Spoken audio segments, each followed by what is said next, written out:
It's brilliant to see everyone. I'm Isabel Colchester from Poet in the City, and it's so exciting to be welcoming you all here tonight for Herstory. I'm going to be hosting the stage tonight, so I'll be talking you through a little bit about what's going to be happening here and elsewhere in the building. But we're really excited to be here in Exeter Central Library tonight. We have been working with the library and with artists and communities of Exeter over the last 8 months to build Herstory and to share some of the work that you're going to be experiencing tonight. So you're all so welcome. We hope that we're going to be able to talk to you. We hope you'll enjoy the huge range of different things on offer tonight, and thank you so much for joining us. So let me tell you a bit about Herstory and give you all the background.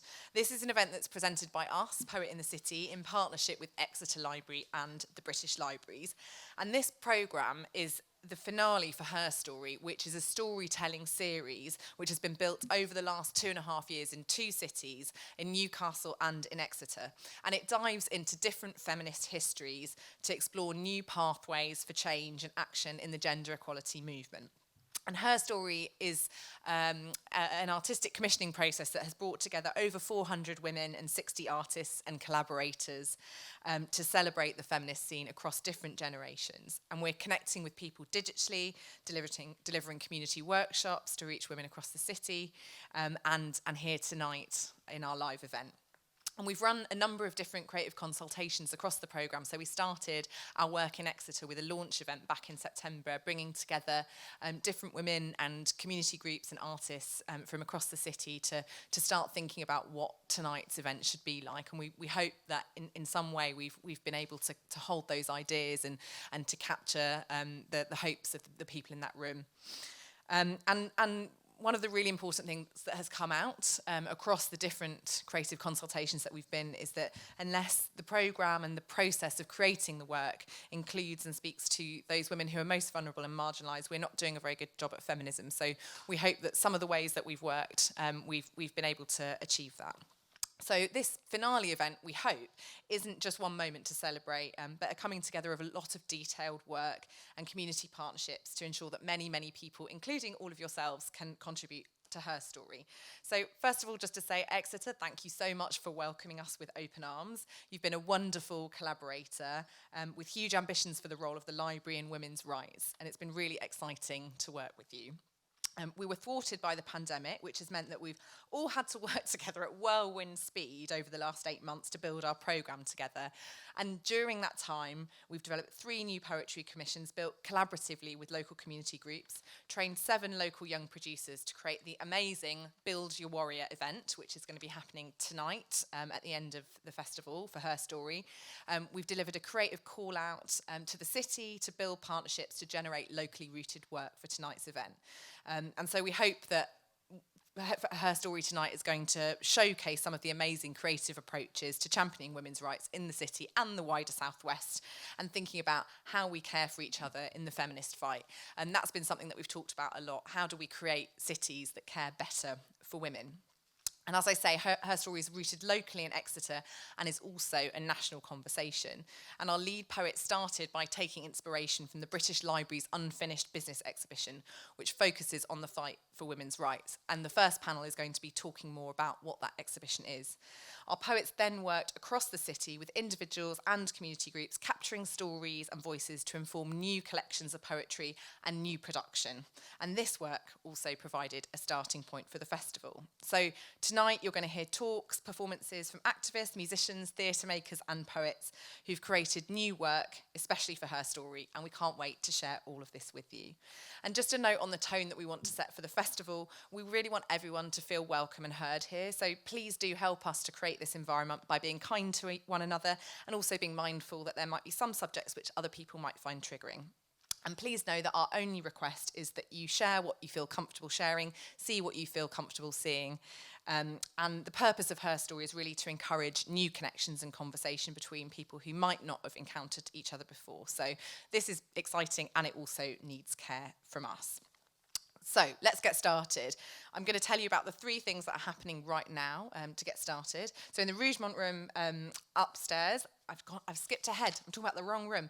In the Rougemont room, you can find Documental Theatre, who've got an incredible show that they've created called the Macatong Jukebox.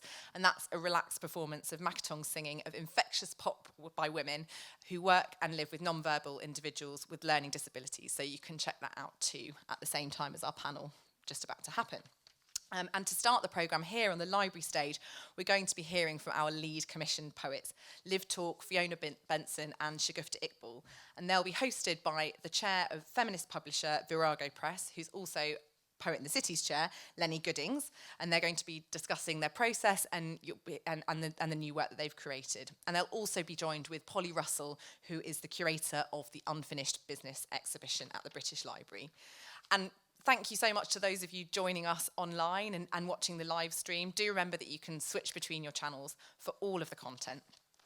The other thing that's happening is outside in the cafe, the amazing Dreadnought Southwest are running a workshop for the next couple of hours. And they're going to be exploring the acts of care that often go unseen but allow women to thrive and survive. And this is a chance really for everyone who's attending tonight to go and contribute their own stories and their own history. So do make sure at some point that you go into the cafe area and talk to Dreadnought Southwest. So back to the library stage. I'm going to introduce our host, Lenny Goodings, who'll then in turn bring everyone else on stage. Lenny is a publisher whose authors include, among others, Margaret Atwood, Maya Angelou, Sarah Dunant, Sarah Waters, Naomi Wolf, Joan Bakewell and Marilyn Robinson. She's Canadian, has been in London and with Virago since the 1970s. Working with authors and books is her passion. So I'm delighted to welcome Lenny, our artists, and Polly to the stage. Thank you.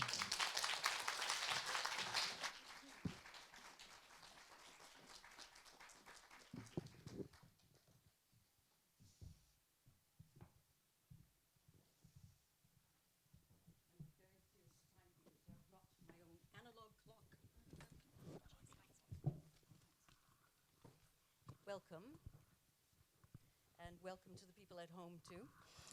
So we've got 30 minutes to talk about some unfinished business and the marvellous work and commissions that have been spawned by this great initiative. And I have with me Polly Russell on the end. She's going to kick off and tell us about the unfinished business. And beside her is Liv Talk, Shagufta Iqbal, and Fiona Benson. And they're going to tell us, each of them are also going to tell us about what work they've been doing. But we'll start off with Polly. So Polly Russell is the head of the Eccles Centre at the for American Studies at the British Library. And her research focuses on 20th century women's movements and feminism and the history of food. I love that as a P.S. food. She was the curatorial, well, that's an interesting word, isn't it? Lead for the library's 2021 major exhibition, Unfinished Business, The Fight for Women's Rights, and the accompanying podcast series of the same name. She was also the British Library project head for Sisterhood and After, an oral history of the women's liberation movement. So I'm going to ask Polly to speak to us for a few minutes. Thank you so much. Thank you, Lenny. Thank you, Poets in the City. Thank you, amazing poets, Exeter Library, and everybody who's here now. It really is a thrill to be here. I've been set a completely impossible task by Lenny. She's given me 4 minutes to talk about an exhibition that took 3 years in the making, that draws on 200 years of history, that connects to the contemporary moment of feminist activism and agitation, that involved many teams across the library and beyond, that resulted in an exhibition, a podcast, a book, a website, and events like this taking place all over the UK. So thank you very much, Lenny.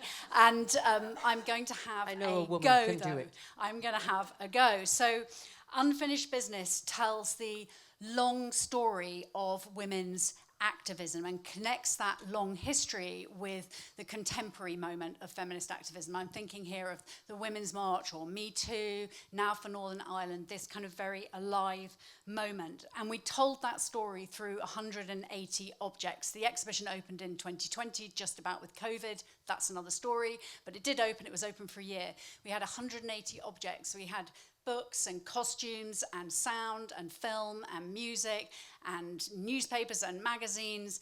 It was lively, it was colourful, it was bold, it was challenging, like the story that it told. We organised it into 3 sections: body, mind, and voice. And each of those sections dealt with subjects like education, biology, image, work. Each of the sections was headed up by a contemporary campaigning organisation who are working in that area to improve women's rights in some way. So just by way of example, the education section was headed up with a display by STEMettes, who campaign for women to get more women into science education and science industry. The section on work was headed up by a fantastic organisation called United Voices of the World Union, which campaign for especially women in precarious work like carers and cleaners. So we were very much trying to touch on the fact that this is indeed unfinished business, that there is a lot of work still to do. But we also wanted to celebrate the amazing achievements that have been made, the gains that have been made, and to really think about the incredible tenacity and hard work of women, particularly, and allies of women who over generations have worked day in and day out to try and imagine a better world. And I'm thinking there of people like the chain makers, who later on Shagufta is going to tell us about, who in the 19th century, in incredibly impoverished and terrible working conditions, worked to improve labour laws, and really we have them to thank for minimum wage right now. I'm thinking of the incredible women during the First World War who had been told that women were too weak and weren't clever enough and couldn't compete with men, shouldn't have a vote, but whose efforts really helped the war effort. And I think that Liv is going to speak about those. I'm thinking too about the women who had to suffer with no birth control, having huge families, the ill health that they had, the women who had to suffer the indignity of having illegitimate children when that was a huge shame, and the women who campaigned for birth control. And I think that Fiona is going to talk about that. And I'm thinking about the women as well who in the 1960s saw that there was a huge gap in women's literature and set up feminist publishing houses like Virago, which now, of course, Lenny is the chair of, and, of course, created an entire canon of women's literature. So amazing achievements to celebrate, but, of course, a huge amount still to play for. And when we did this exhibition, we didn't ever imagine that we were going to tell the whole story. How could we? It's a huge history. Even if we'd have had 1,000 objects in 10 years, it still would never have been a complete story. What we wanted to do was to open up discussion, inquiry, debate, conversation. And that is why I'm just so delighted to be here, because this is what this event today is about.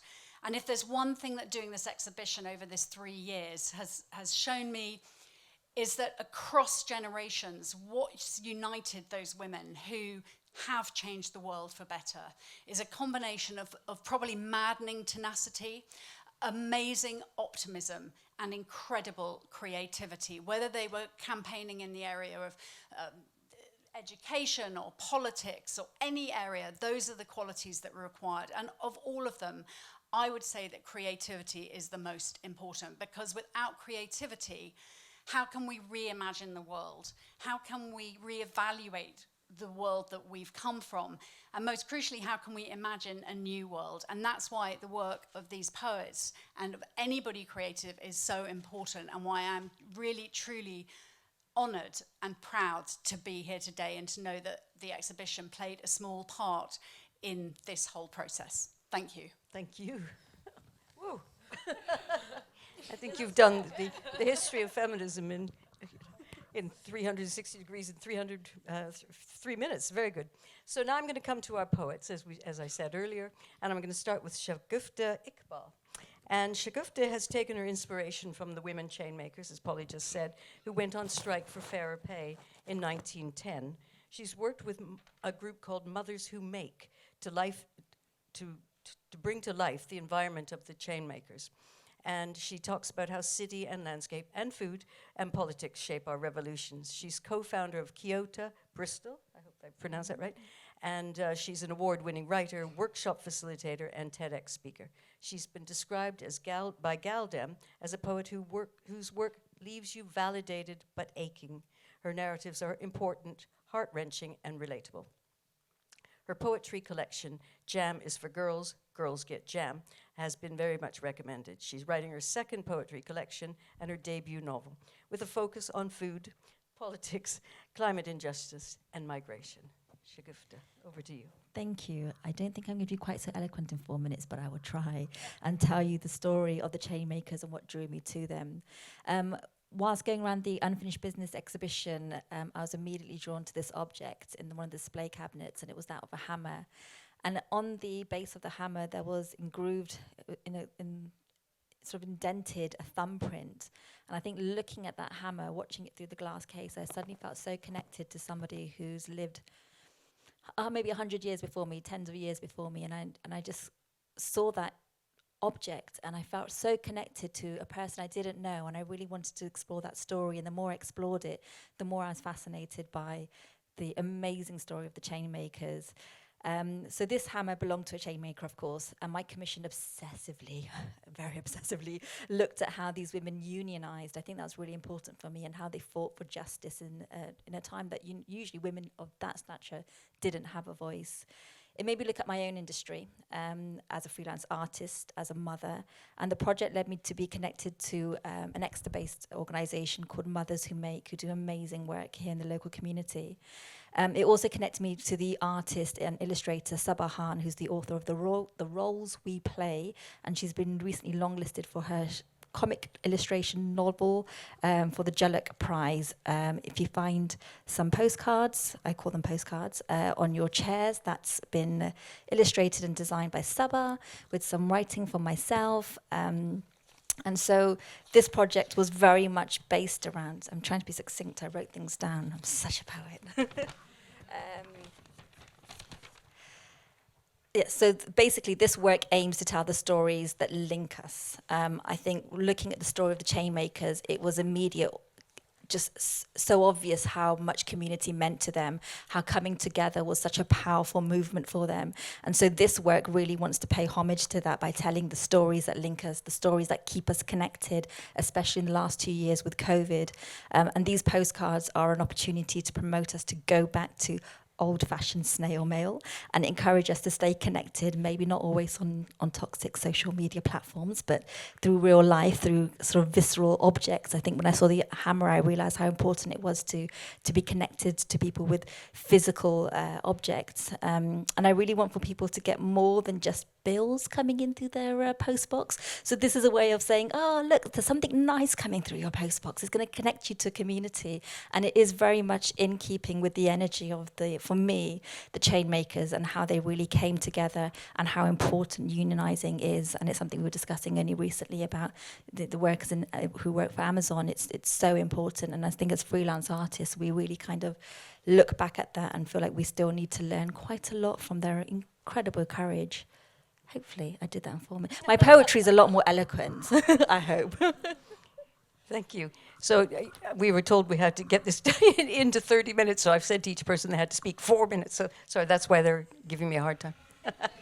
I'm coming to you, Fiona Benson, on my left here. She has written poems inspired by women's experiences of fertility, of birth control and adoption, and gynecological care, exploring taboos around female bodies. Also a sequence of poems inspired by the history surrounding gynecological tools from the Devon and Exeter Medical Heritage Trust. She's published 2 collections, which were both shortlisted for the T.S. Eliot Prize, Bright Travelers, which won the 2015 Geoffrey Faber Prize, and the Seamus Heaney Centre for Poetry Prize. And Vertigo and Ghost, which was also won prize. You're much I didn't realize until I said all this. You're a prize winner, I would say. I should say award-winning writer. Anyway, she also won a prize from the Forward Best Collection too. And her 3rd collection, Ephemeron, nice word, is published now by Cape. So over to Fiona. Tell us what inspired you. Hi, well, I thought I'd just talk you through my research a little bit. So I was really interested in the body section of the Unfinished Business exhibition, which focused on the fight for women's autonomy through and in the body. So this means things like safe childbirth, gynecological care, access to contraception and fertility treatments. And this led me to research in Exeter whether we'd had any movements to promote contraception here, in parallel to Mary Stopes, who there was some material about in the exhibition. And in fact, we did. We had something called the Exeter and District Women's Welfare Association, which opened in 1930 with the aim of providing contraceptive advice to women who couldn't otherwise afford it. And their annual reports, which are in the archives, detail some of the women they helped. And I thought I might read just a few of their typical cases. This is from their 4th annual report, which was in 1933. So they used to list cases to try and, because they had to get funding from the council and so on, to say who they were helping and why this was important. So the following typical cases serve to emphasise how necessary the work is. Woman, aged 36, husband, unemployed labourer, suffering with active tuberculosis, 9 pregnancies, 7 children alive, 2 self-induced abortions. Woman, aged 33, husband, unemployed labourer, suffering with active tuberculosis, 11 pregnancies, including 4 miscarriages, 2 children tuberculous. Women aged 23, husband unemployed labourer, 5 pregnancies, children all alive, mother very debilitated and suffering from severe prolapse of the womb. And the list goes on. So it was really important to get contraception to these women who, I think if you're in those endless cycles of childbearing, you have no chance at any destiny of your own outside the realm of childbearing. So reading those was quite shocking, really. The clinic operated until the 1960s when it was kind of subsumed by the NHS. But actually, Exeter was pioneering in the realm of fertility treatment. So some early research into IVF happened here in Exeter with Dr. Margaret Jackson, who ran this welfare association, which led me then to the Devon and Exeter Medical Heritage Trust, which is a trust based in Exeter, which has a huge collection of medical tools, especially quite fascinating gynecological tools, which are quite scary. So you've got these big metal forceps and curettes and something called a cranioclast, which was used to chop up infants' heads. They're all very scary, but they all came from a place of great care and trying to save women's lives and eventually trying to save babies' lives as well. And that also led me to talk to an amazing doctor called Dr. Jane Richards, who trained in the 1950s and was one of the first female GPs in the area and used to do home deliveries all the time before obstetrics was moved into hospitals. And she'd seen sweeping changes in contraception from the cap, which was on display at the British Library, through to the pill, and all the changes that she saw throughout her time practicing as a GP. And lastly, I interviewed somebody called Julia, who had become pregnant in the 60s as a result of rape, actually, and had had her child forcibly removed from her with adoption. And again, I think these stories coming out of Exeter show how important this quest for body autonomy and this fight for it has been and continues to be. Thank you. It's very wide-ranging, isn't it? It's quite extraordinary to listen and to think about how it's all spawned from unfinished business. That really does sum it up. I'm going to come last to Liv. Liv and I obviously went to the same dresser this morning. I mean, we're sharing an outfit. Yes, that's It would have true. been too much if we'd both worn both bits. That's true. So Liv Tork has been looking at another kind of experience, is the experience of women during the pandemic and those of their grandmothers and great-grandmothers during the war.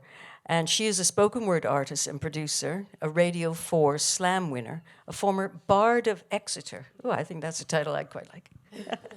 Host of the Rainbow Fish Speakeasy and current co-host of the Hip Yak Poetry Shack.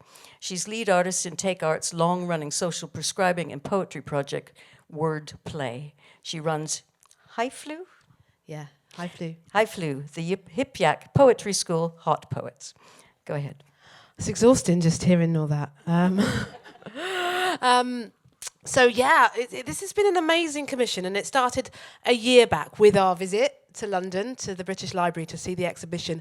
And it was an incredible exhibition, but what really struck me, we were in COVID, we were all kind of sort of walking around in our masks in really small groups, and we had to sort of, there was nobody there at the British Library, I imagine, which was lovely, actually. It was like a real treat to be there.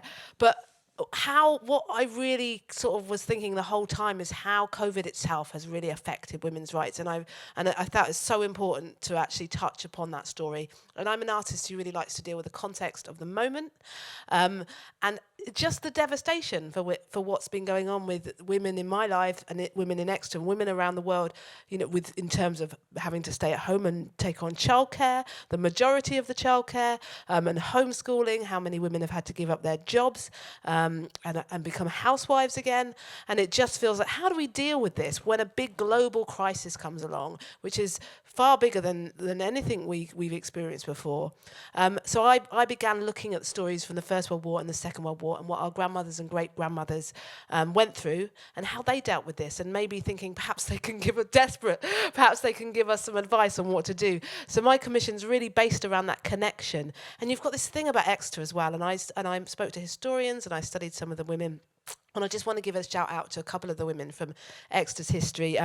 Emily Nee, who was a nurse at Herstory Hospital during the Exeter Blitz, and she won the George Cross, and she saved 90 patients from Herstory Hospital when it got hit by incendiary bombs during the Blitz, and only 9 died, and she saved sort of 90, and she sort of dragged them out with their feet on fire, and I just think it's amazing. And then when she turned up to get the George's Cross, she was really worried that she was too fat and she didn't want to lead the parade.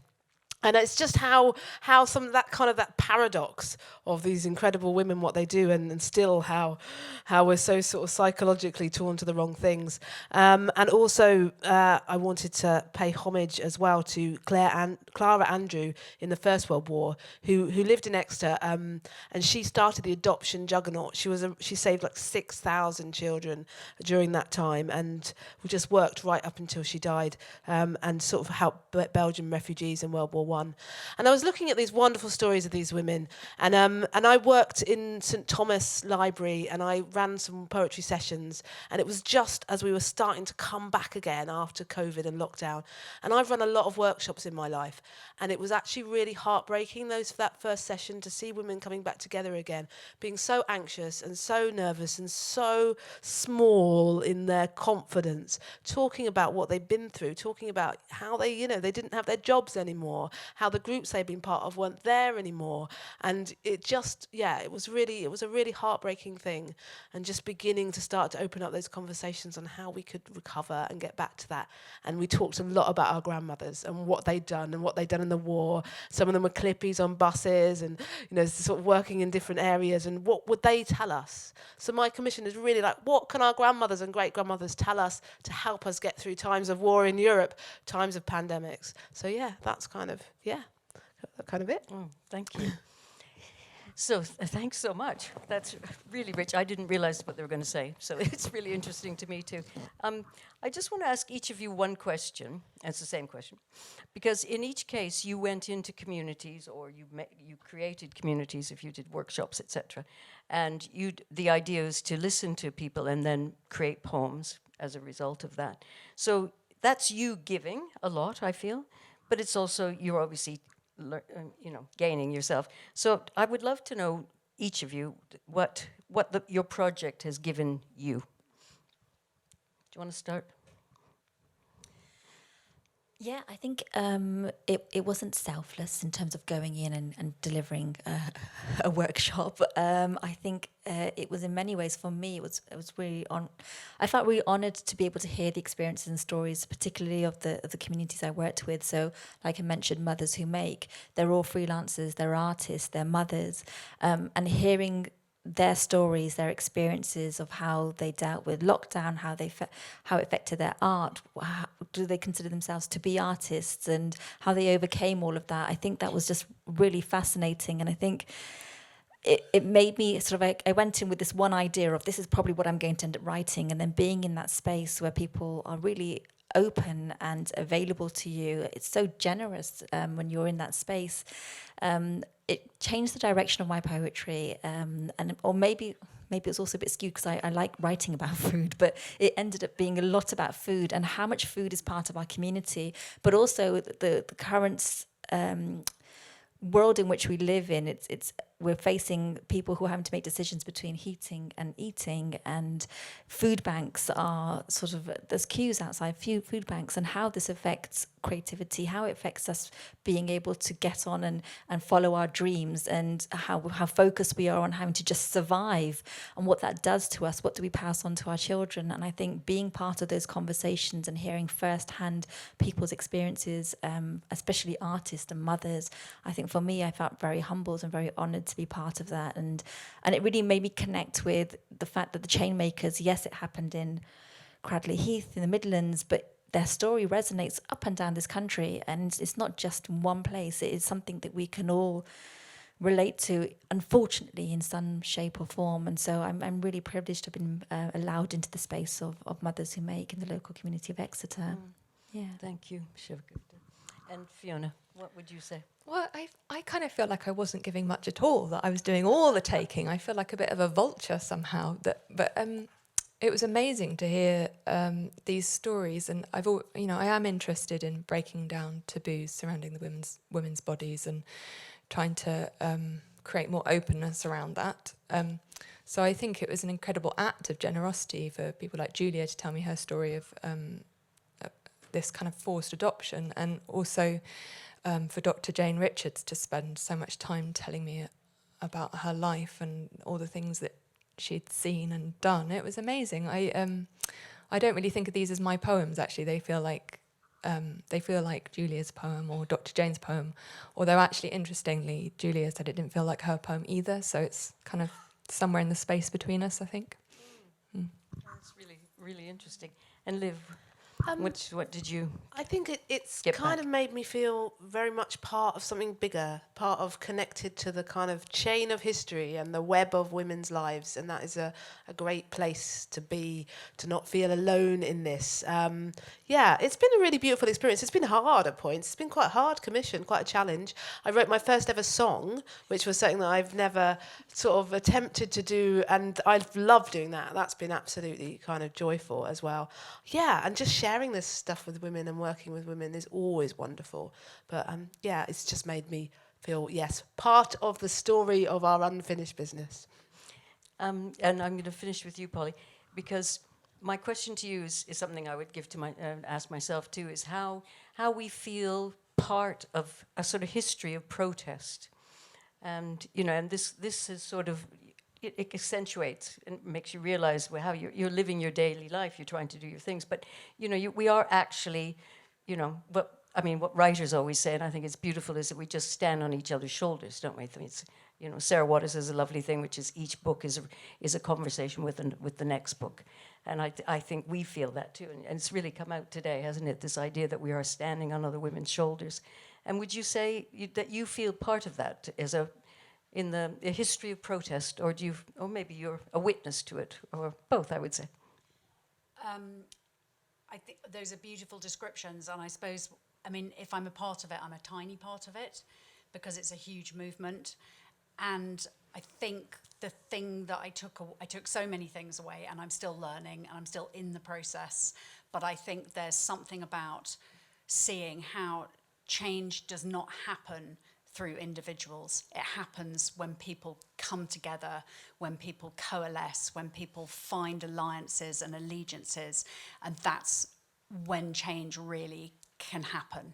And so, I hope I'm witnessing some. I can't see everything, none of us can, but to be open to seeing and to open to changing and open to learning is part of the process, but trying to find where the commonalities are and then aligning and then working together with other people. That seems to be, when I look back at the history that's been successful and powerful, that seems to me to be a commonality. So yes, maybe a tiny part of this bigger thing in which there are much louder, better, more impressive voices doing brilliant things, but hopefully not a force for bad. Let's hope for that. Like, I don't know. I think we can aim higher than that. Okay, well, please stay around because the poets are going to do their poetry. Not immediately. We're going to get off the stage, but in a few seconds. So please stay around and please join me in thanking these four wonderful women. Thank you. Join me in wishing her a warm, warm welcome. Shagufta, come back to the stage. Quick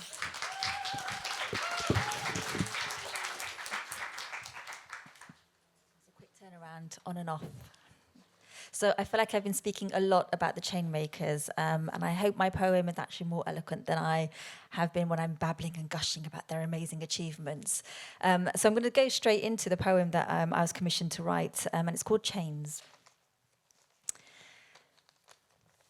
Our stories are made in the shadow of fire.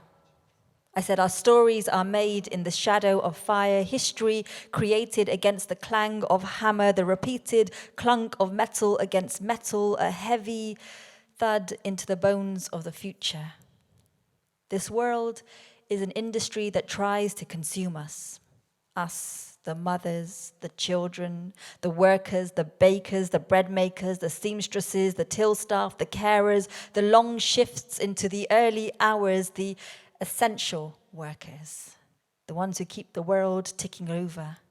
Us, with worn hands that turn fires into gold for you. We become the lost echoes in silent furnaces, forgotten in the careless pages of history, always in the shadows.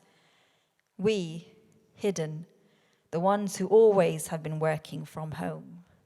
Always in the shadow, we, hidden, our homes, your factories, our hands, your machinery, our children, your stocks and shares, generation upon generation upon generation upon generation upon generation. Slowly and quietly, in the shadows, we, hidden, we chip away at those injustices against us. Make our homes from temporary spaces, churning the harsh reality, trying so hard to breathe life into mildewed ground, trying so hard to imagine impossible futures onto damp walls, trying so hard to light the nights with hopes of the future. We have to feed our bellies with dreams of warmth. We turn the lessons learnt into memory. I said we turn the lessons learnt into memory, imprint them onto ourselves, sift through the allies, add to our voices. It's a repeated call to freedom that you will hear from us from towns to cities, up and down this country, trying to prove that our existence is more than just sacrifice. We are trying so hard to prove that we are more than just choosing between heating and eating or just surviving. Because we know that life should be joy for us too, us the little people. Life can be a delicious abundance. We want to garnish the future with the breaking of light, spread it into the cold mornings, mix beauty into our everyday too. Fold futures into our children's lives. We dream of having enough.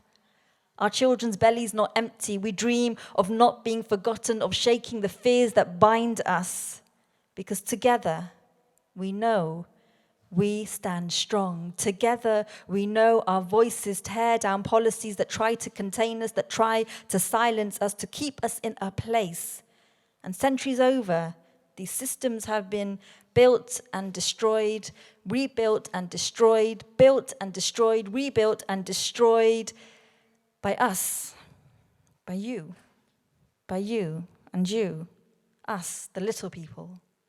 Yes, the little people, we with hands that are not strangers to toil, hearts that are not distant from the bright sun of a new day, faces that are looking out towards the horizon.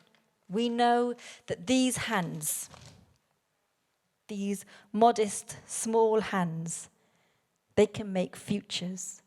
We know our actions can be powerful. The world over has come to hear of us over and over again. Our stories are made in the shadows of fire. The world is not an industry that can consume us. There are no chains in the world that can bind hope. We can always hold on to hope. We have always been there. in the margins, the sidelines, the hidden, the invisible, and we will always be here. The world we know cannot survive without us. The last few years have shown that to us again. We, the mothers, the children, the workers, the bakers, the bread makers, the seamstresses, the till staff, the carers, the long shifts into the early hours, the essential workers, the ones who keep the world ticking over, us with worn hands that turn fires into gold. And the time will come. We know the time will come. The time will come that we too will sit at the table, and we will also eat more than just at the breadline. Thank you.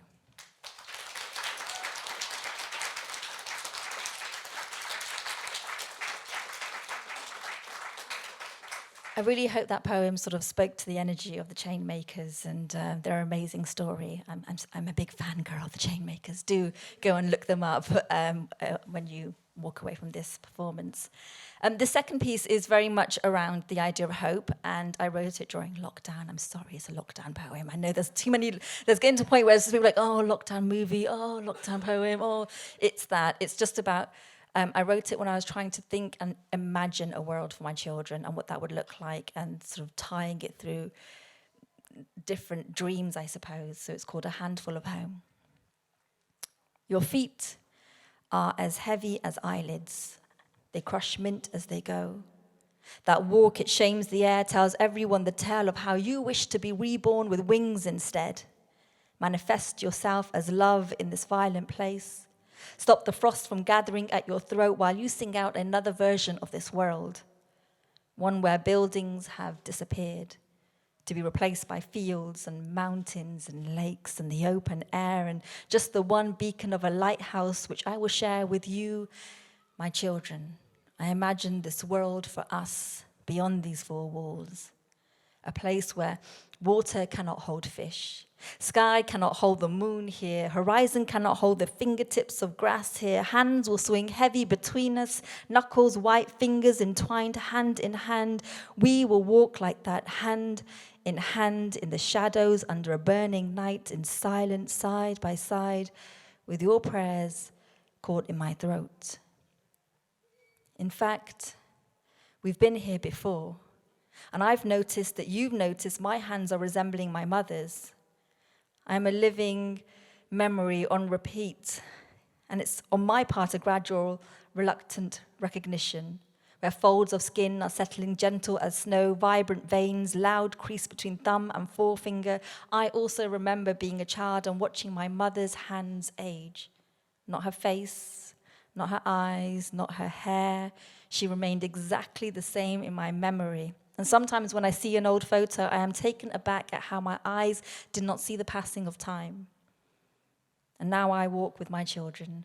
My daughter always holding on to these old hands of mine, her hands always reaching out to close the space between us. And the way she holds my hand tells me so much about her. The way the energy in her small fists runs through my fingers and explodes in my chest. It makes me realize that this world is the size of a giant, but it cannot hold the whole of our hearts. And when we walk its body once again, we will walk knowing that we have survived it all, as separate as stars, but held together by a love that spans the expanse of this universe's singular breath. In this world, I hold my hand out behind me, and I am met with such a sense of belonging when her little hand holds my fingers, and I know there is someone there for me. What power this little hand holds. My daughter, she makes me feel I have come home to a place where there are yellow flowers. Everything suspends with hope, possibility, the absurdity of potential. And I hold this truth close to my chest. I make sure it stays feather tight. I tend to it daily. I wait and I listen and I wait and I listen and I wait and I listen for it to sing back with a heartbeat. Thank you.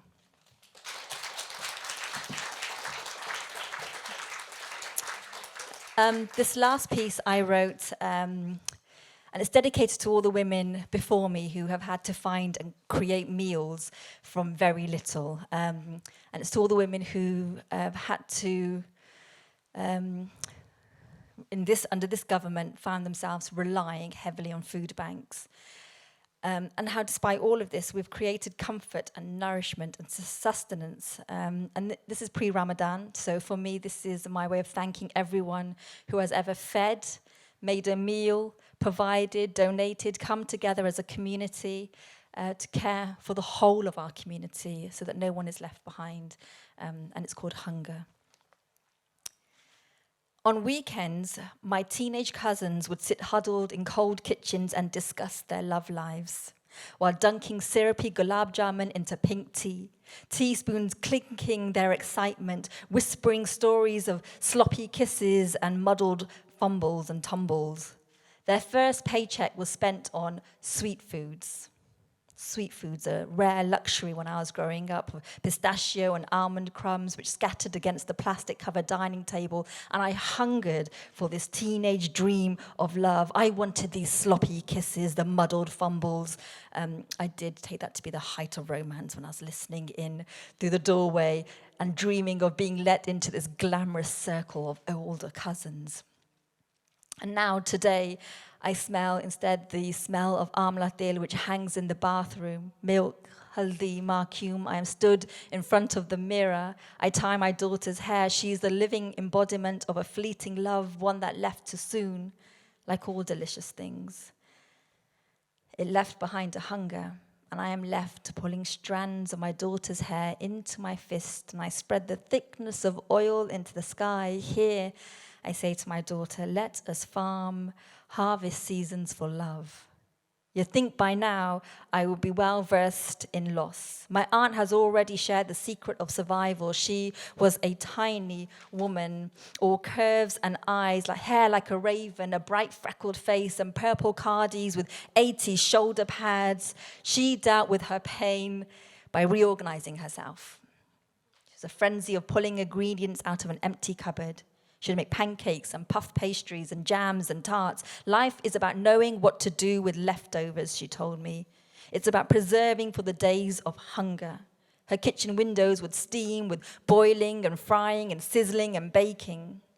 And in the cold months, when it was time to pull out these preserves, these jams, these things that we harvested over summer, I would remember my mother's familiar hands tearing coriander into my life. The flavors that colored our world, bay leaves, saffron, fenugreek, open book. I'm the recipes shared by my mother. We carry them with us everywhere we go. I'm the memories of cinnamon and cardamom. I think my sense of history, the past, I hold on to it.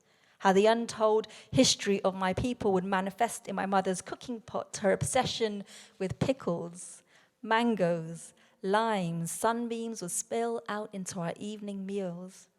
And I think of my grandmother. In her hand, her sickle, corn stalks in her other hand, and I have learnt that this is women's work too. My grandmother is the land. I see her sat squat, her weight on her heels, holding the earth between her toes, and behind her the sun dries chilies heaped like graves, a mountainous piling under that heat. My grandmother, she has taught us the skill of making do, how with only little we can decorate a dining table. A simple dish can give comfort to a whole family. I imagine her watching us, somewhere up there, wise and sage and probably swearing. She had a bad foul mouth. But she was still wise and sage. And she's up there somewhere watching us. Recipes are simmering in her pot, spices that explode into the night air, smoke from the fire tumbling into the evening sky, ready to infuse the clouds. These are the ones who feed the nation before they feed themselves.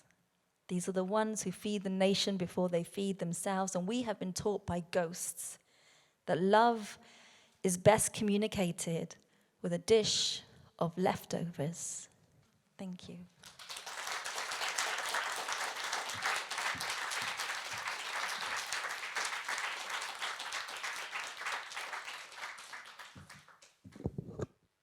Thank you so much, Shagufta. Let's give her another massive round of applause.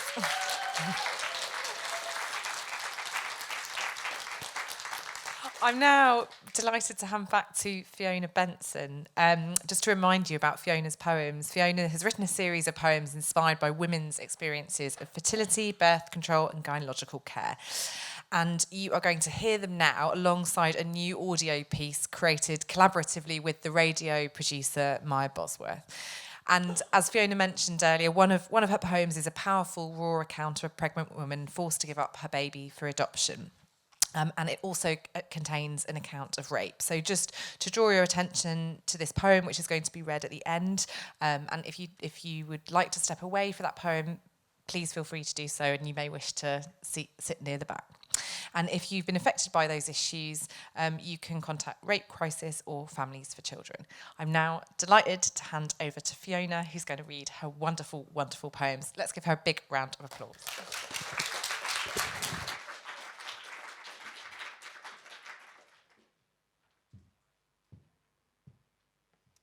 Thank you.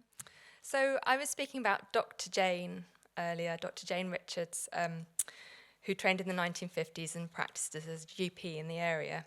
And with Maya Bosworth, the radio producer, we conducted some interviews with her.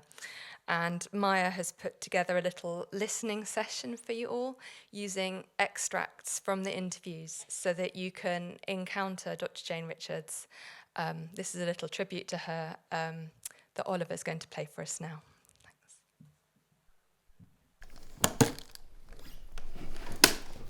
This is a typical box that a midwife or a GP obstetrician would have, keeping all their midwifery instruments in one place.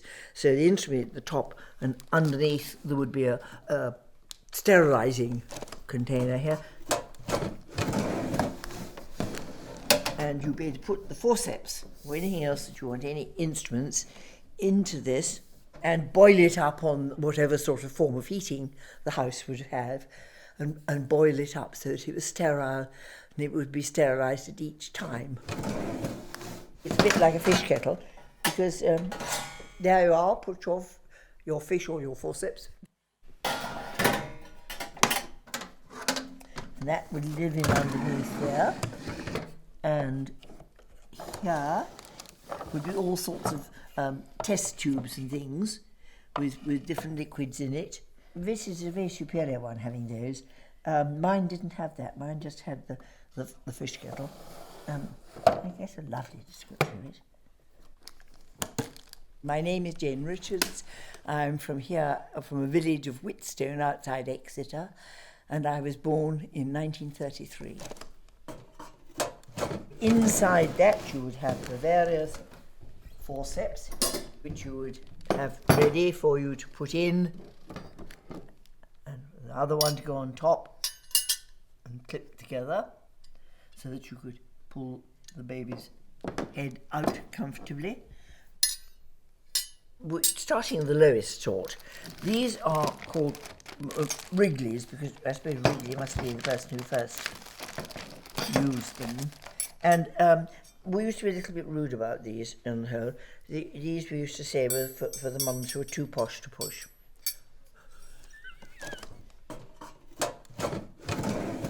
We'd get called out in the middle of the night. And so you just pulled on a pair of trousers and a jersey and went.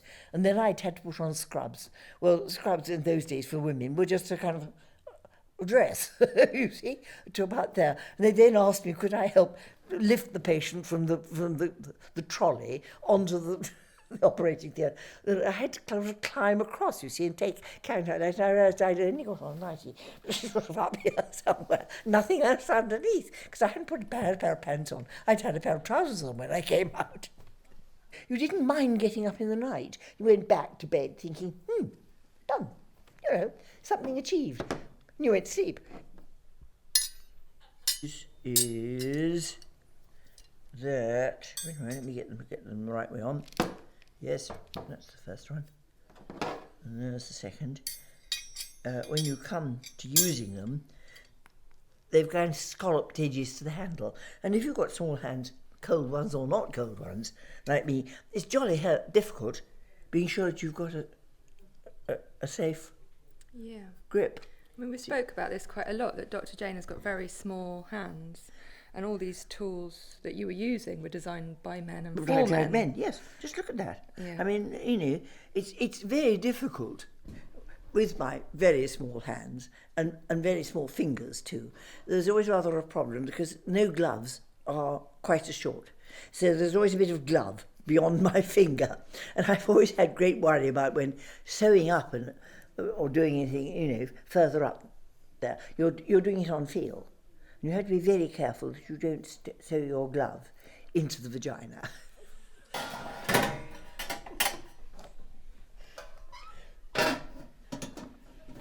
Do you remember delivering a baby at home, which turned out to be one of twins? Very, very prem. And so we had to get it out. So we wrapped it. I had to send father downstairs to find the foil, the cookery foil, to wind the baby up in. So a nappy and then cookery foil. So we did, and then I had to take it in the car. And luckily, the mother's brother was there, staying with them by a chance. So I made this poor young boy sit in the side, cuddling the baby while I drove like the clappers. The other comic piece of equipment is this one, which is a self-retaining speculum. Yes, you told me about that. Yes, now this it's not very comic, is it? Well, it's it's horrifying, yes. And if you pick it out, you can see it's really quite heavy. But this was the idea: was you sort of hooked it into the vagina. Yes. For mending up, for doing prolapses and things, and for going back into there, and the sheer weight of that, which is lead, you just hold it down. So it's. See what I mean? So it will self-retain itself. So you didn't need somebody else to be holding a speculum, because that would do it, and then you would work up there, and you'd have to probably put a light in. But Was it painful for the woman? I should think so. Yeah. That hanging, I should think it's most uncomfortable. Yeah. There were some really rather nasty things. People didn't think about women as people. They were definitely items. I feel that, but thank goodness I never had to use one of those. I don't know what the date of that would have been, but all I can say is it's nasty in my book. Oh, Rosie. She had not married. She had cohabited with her cousin. She had 9 pregnancies in all, which was really rather worrying. And I do remember her coming, and not really first. Not really believing her, not wanting to give her the pill. She came within about a fortnight of the delivery. She'd been delivered, I suppose, in Mowbray. Well, I don't know if she had been delivered. Yes, she was in Mowbray, that one. Well, Dr. Jones, will you give me the pill? I said, but Rosie, it's a bit soon. Your body doesn't need it yet. It needs to settle down and sort things out. I can't wait that long, she said. He'll poke me for another one. So that I was cautious, I must admit. I wasn't terribly simple. But then, when she said that, I thought, oh, my golly, help. What do we do? And her elder daughter, she was pregnant at 15. Quite sure. Now, what else would you like me to show you? What's over this side? Over there, that's a fetal stethoscope of an old one, Laennec. And that we would have used that in general practice because, monitoring the mum, to listening to the baby's heart, because you put that on the mum's tum and then listen to it. It's rather beautiful. It is. Like it is ivory. Ivory. It is rather lovely. But you press it down like that on the mum's tum and listen to the baby's heart. And you listen, you put that on, it does magnifying sound. Oh yes, it does. Doesn't it? Yeah. It's got something to do with the shape and size of it. Yeah, it does. It's got a slender wooden wand that opens into a bell shape, which is hollow, and then there's a flat ivory earpiece. Earpiece that you press into your ear. Amplifies the sound. There are some that one of my I'm very fond of, I have to admit. is a girl who works for Marks and Spencer's on the bakery counter. And Ruth, and I delivered her daughter, and her daughter's working for Marks as well. And she works with another woman down at Marks on the bakery counter, whom I've got to know. And they all greet me because I was Ruth's doctor. And it's an ongoing thing that's important to them. And last night, we had a quiz with the social club out at Whitstone. And I was talking to somebody who'd come, I didn't know, and I said, oh, where'd you come from? She said, Exeter, but I was your patient. She said, I knew who you were directly I came in the door. No, I haven't, it's 30 years since I've seen her. But, you know, there's that sort of ongoing connection. And one in Marks, an older lady, one day, she says, Dr. Dent, it's nice to see you. She says, you delivered my son and he's 50. And I thought, I don't know if he remembers. And I felt like saying, at the time I was delivering your son, I was actually concentrating on your fanny, not your face. And at 50, if he was as much as that, I certainly wouldn't remember. But you see, nonetheless, patients have connections, and it is an event. Obstetrics is an event in their life cycle.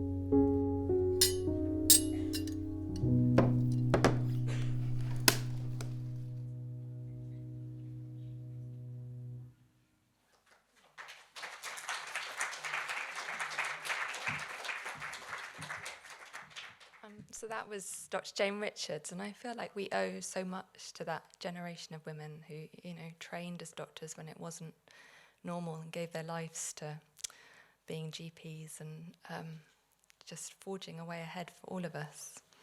I'm going to read, first of all, the poems that were inspired by the Devon and Exeter Medical Heritage Trust collection, of which Dr. Jane Richards is a trustee. And this starts with an account of the herbal remedies that women have turned to terminate unwanted pregnancies in the past. Woman's herbal.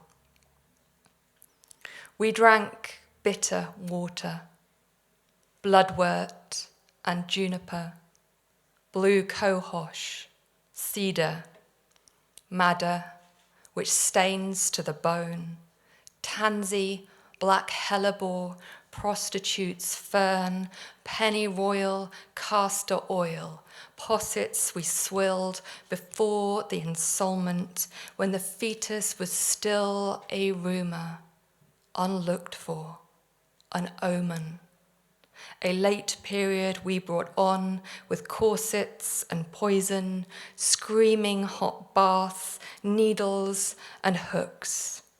A stitch we unpicked before it quickened, became real. And these next two are about tools that are in the collection that are still used in certain forms in modern day evacuations of the womb. Dilator. Dilators arrayed like Allen keys in a fabric wrap. Each straight metal rod increasing in girth to be inserted one by one into the locked door of the cervix to coax it open.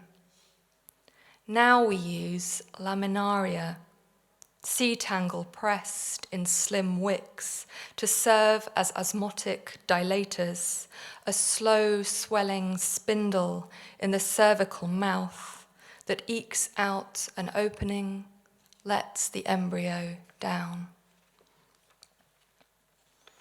Curette. A thin metal stylus with a hooped blade, spoon-shaped to debride. It looks like a wand for blowing bubbles with soap at the kitchen sink. Curette.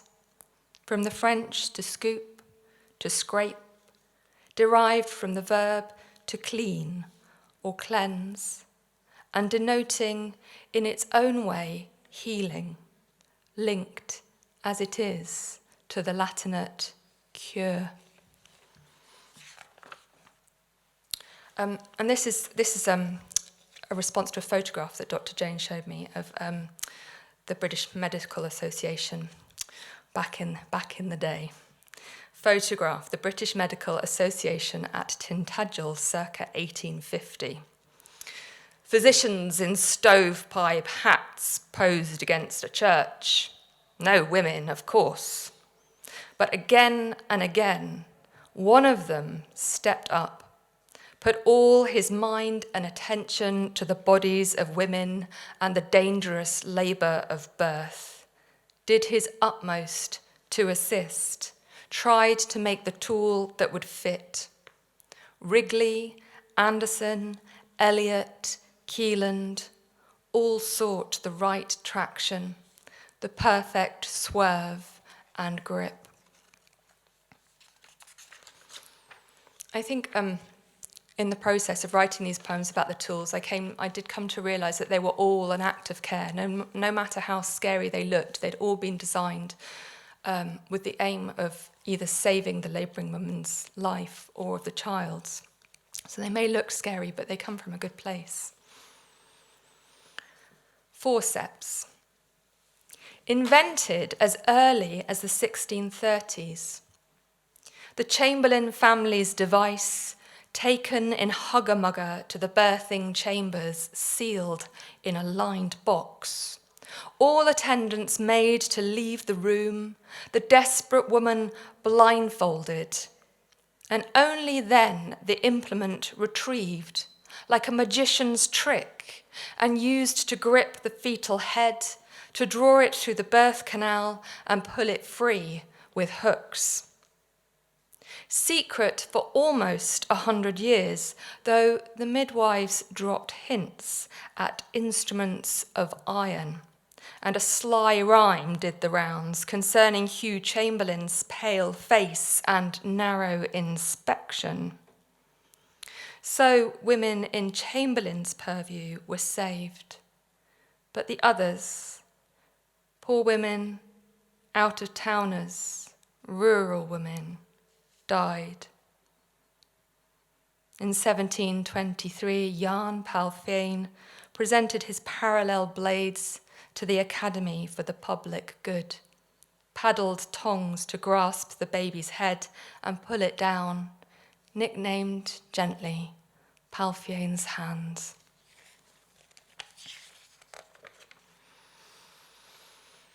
Cranioclast. Invented by Dr. James Simpson in the 1800s to save the mother's life from the threat of a retained fetus. Long-shanked, narrow blades the professor pulls across to show me that were inserted into the vagina and used to macerate the baby's head. Not pretty, he says. Christ. There's a woman who writes she could not give birth to sons. Their skulls got stuck in her canal. She had not the strength to push them out. Small lives she felt quickening, busy sometimes as a barrel of eels, delivered still, with their skulls sodden and mulched. Forgive us our methods. It was the only way the mother could be saved. The fetal head is the main obstructive force. She was exhausted, and the baby had been dead for hours. Understand, we did what we could to honour life. We did what we could, and the mother survived. This is the famous self-retaining speculum, which you heard about in the Dr. Jane interview, which had this massive lead ball on it to pull you open. But actually, as I came to research this was also designed to help. So this is the poem, Self-Retaining Speculum. This broad steel shoehorn to prise open the vagina, its long metal sluice for blood and effluvia, and its lead-weighted ball chocked against the buttocks on the table's edge, heavy cold. Even this was meant well, leaving the surgeon's hands free to sew up fistulas in the anterior vaginal wall, or to perform a hysterectomy on a tumoured womb. Yes, even this was made to heal.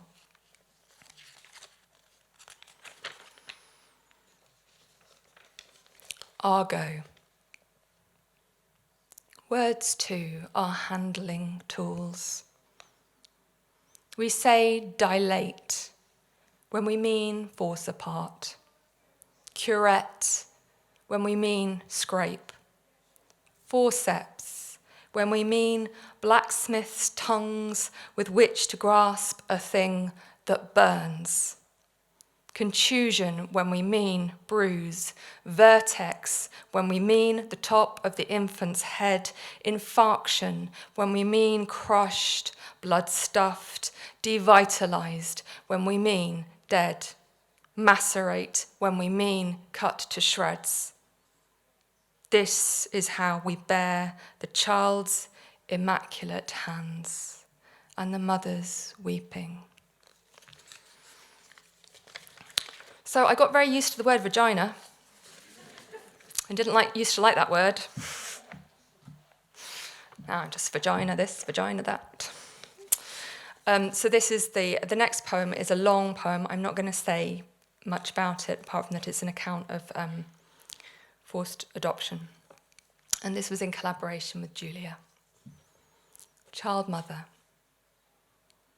Harbour waif. Barely schooled. Barely fed. Part servant, part stray.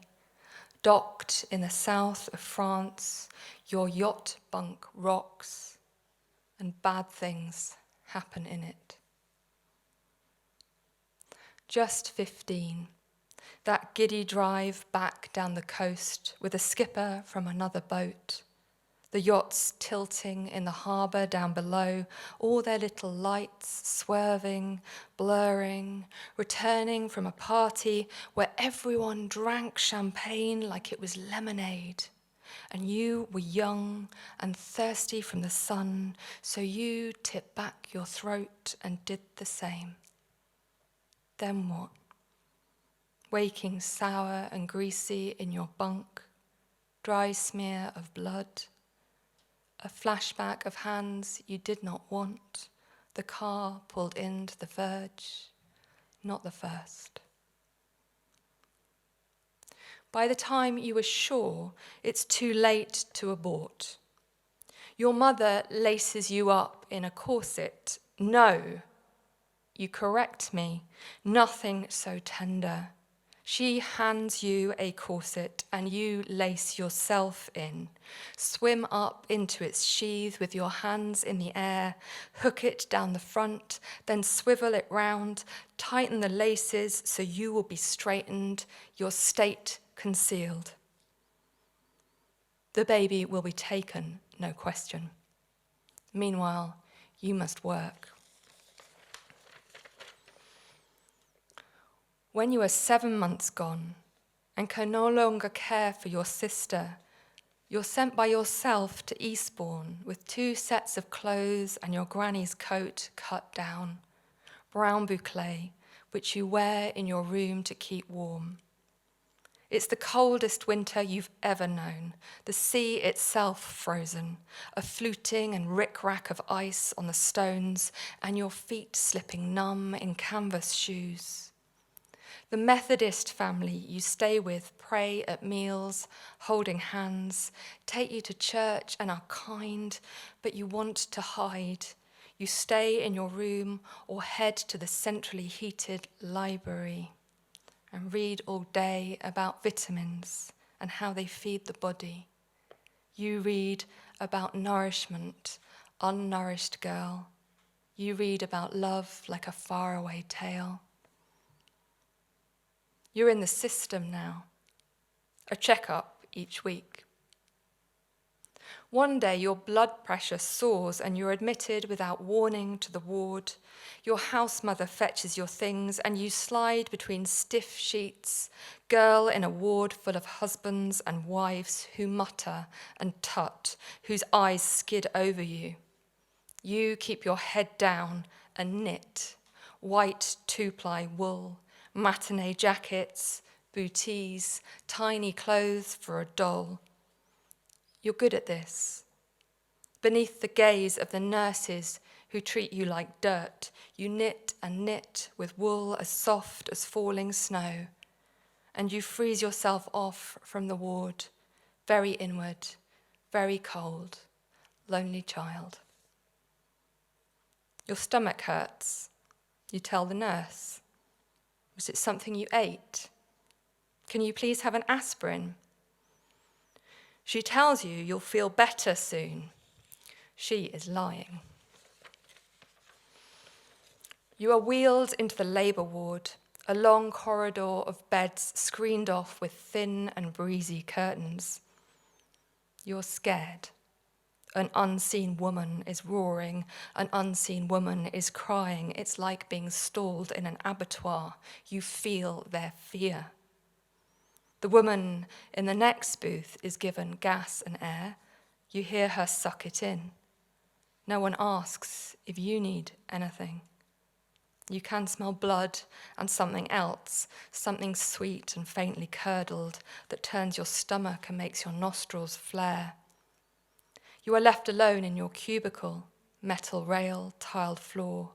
Left alone to the pain that racks you, girl in a room of fully grown women, bellowing like bulls.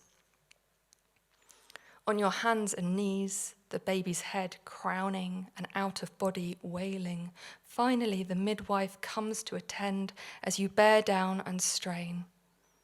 You are so grateful for her voice, you'll do anything she says. Breathe, breathe, breathe, push. The doctor stitches you up, and you are left again, your stomach deflating slowly, like a helium balloon, empty and alone.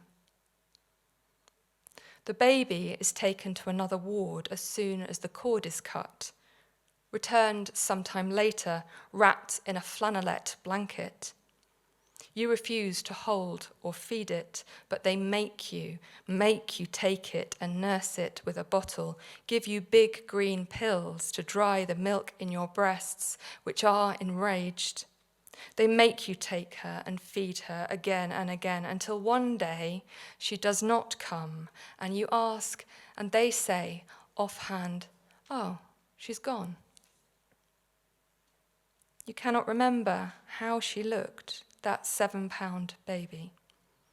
Not how it felt to hold her loose, warm weight, nor her head against your cheek, whether it was downy or bare, nor if she clutched your finger, nor her scent, milk sweet. You knew she wasn't yours to keep. And you, who had known so little of love and had so much love to give, were afraid that if you started now, you wouldn't know how to stop. So you made yourself numb, the way a hemorrhaging womb is packed in ice when the placenta is torn away and the body weeps, and the midwives wait for the surgeon. This is how we staunch the bleeding. This is how we save the woman. Your mother comes to pick you up in a cab 2 weeks after the birth. You walk out to join her in the car. That night, in the double bed you're made to share, she asks you why on earth you're crying. You get yourself out. Go down to a farm in Devon with horses. You get yourself out. You have always worked hard. You make yourself a life with animals and birdsong. When you meet your man, you go to the clinic for contraception and they are disapproving. You are not married yet. And when you ask them for the coil, they say they only fit them in women who've already given birth. And you say, well, in fact, I've had a child, and their intake of breath makes you feel ashamed and enraged and defiant. You'll have children when you're damn well good and ready. You work as a veterinary nurse, marriage, 2 daughters, but something is missing. You rarely speak of it. The 3rd child's hand not tugging at your leg. a fear that she is somewhere hurting. There are days that are dark. There are days when you just can't. When your daughters eat ice cream, you turn to wipe your third child's face, and she is not there. With your second-born, something was wrong. For the longest time, you couldn't bond, couldn't properly love until you were sure she'd stay, the way the old ones misnamed their children to stop them being taken so the fairies wouldn't know or see them, like that daughter they took in the confusing wood of your childhood, where your rapist was a wolf and your stepfather was also a wolf. At the vet's where you work, you are shaking. You are putting on your coat. You are going to meet your eldest daughter for the first time since her birth. Your colleague says he never thought you were the type to give up a child, and you freeze. At the Families for Children Centre, you step into a room that is thronged with support workers, but all you see is her. There is no mistaking your child. She resembles you like a sister, your beloved, long-lost daughter, as if nature meant you to find her, meant you to know each other. All you can do is stare. Thank you.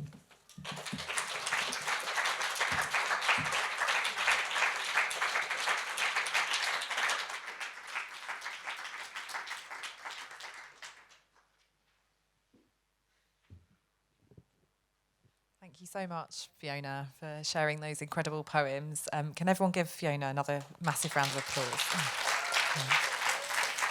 Thank you. Next up, we got the amazing Liv Talk. Before I welcome Liv to the stage, just to remind everyone that you're totally free to come and go, buy a drink, come back, go and participate in Dreadnought's amazing wall of stories. So do make sure to explore the building. But for now, I'm delighted to welcome Liv Talk to the stage, just to remind you about her work. She's been exploring the parallels between the experiences of women during the pandemic and those of their grandmothers and great-grandmothers, this idea of lineage, of heritage, of what we pass on and what we can learn. And Liv is joined tonight by the amazing Layla Shayushi for a performance that's going to include song, film and poetry. And the film captures some haiku and photographs of local women's stories. So, Liv, up to the stage. And I just want to say it's been amazing to watch Shagufta and Fiona's sets. I'm very moved. I've just got to come out of one emotional state into another. So I'm going to do an introductory poem, which is a bit about me in a kind of meta way before I start my commission-y sort of focus, which is because I wrote this on the way back from doing one of the workshops. And as a kind of female artist, I'm a mother, I've got 2 kids, and it's so challenging to be able to do this work and still be a mother and do that work. And I don't have an answer to that. And sometimes I think the sacrifices that you make just for a few poems. So this is an opening poem. There is a swear word, and I've been wondering whether to put it in or take it out or put it in. I would never have used to have cared about this stuff. Can you cope with it? After the last set, you can cope. I'm still like this. Oh my. But yeah, women are awesome. Okay, so I have brought you my poems. In this plastic carrier bag, in this battered flight case, screwed up in my pockets through the rain. These stupid poems. I have brought them to you, you who I don't know, have never met, probably wouldn't even like. I have brought you these poems through the kind of weather that spits and dices paper, flicks the trees like cocktail sticks, mangles breath, down gridlock motorways and late-night road closures, fog so thick I couldn't see, tree from tower block, white line from death. I have dragged them in red boots and curly wigs and stripy tights through floods and black ice and the glare of a million headlights, tucked them inside late night walks in cities that have made me feel invisible, invincible, alone. I have brought you these poems with a sprained ankle and inflamed coccyx, a broken colon, through cannulas and cakes, after parties and early dawns, these fucking poems. I have brought them here to you when thin and fat and tight and loose, through years of abstinence, chattering teeth, hypertension, childbirth with a baby, 2 babies, toddlers, tantrums with public boobs and private boobs, expressing milk in the wings at the back of the stage, hanging off the stage in wellies, in mud, up to my ankles, on my knees. Hefted them through the centre of the mother lode, spun them in the spin cycle, hung them limply on a broken dryer. Through babysitters and sleepovers and breakfast clubs and school runs and so much guilt, I feel like cheap margarine on thick white bread.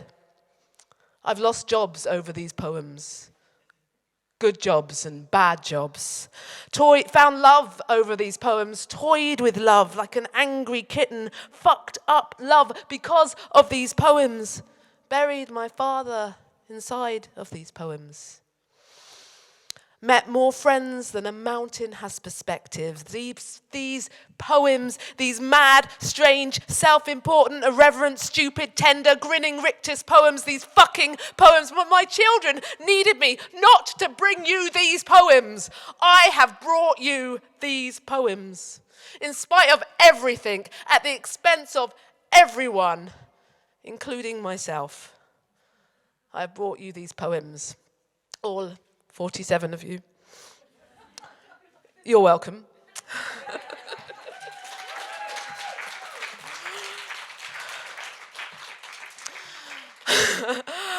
So, I lived in Exeter for about 12 years, and now I live in Frome in Somerset, but it's been amazing to come back and to work with women in Exeter. And I was really, really interested in looking at these parallels between the First and Second World War and COVID, and the COVID and the lockdown, and what we went through during those times. And this is a kind of a spoken word piece called Bombshells, and it's looking at these two sides of the city. May 4th, 1942, Exeter. The Luftwaffe chased the brown ribbon of the River Exe into the stomach of the city. 10,000 incendiary devices scold the sky, butter the streets like toast. Every bed in Herstory Hospital a waterfall of flames. The noise, red siren hot, struggles from its 70-minute time slot, creates a vacuum in history. One moment of terror jackknifing into another, leaving unexploded bombs in the cracks. A night so attention-seeking, it sucks the future screams from COVID streets. A city of silence, a city of noise.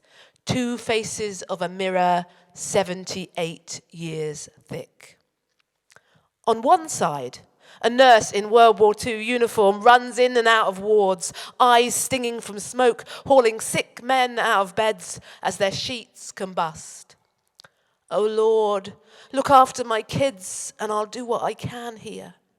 Dragging trolleys down broiling halls, feet blistering, shoes on fire, leading scores of wounded soldiers out into the safety of a Guy Fawkes night. 100 lived because of her, only 9 died. Nurse Emily Nee arrives at the palace to collect the George's Cross for bravery.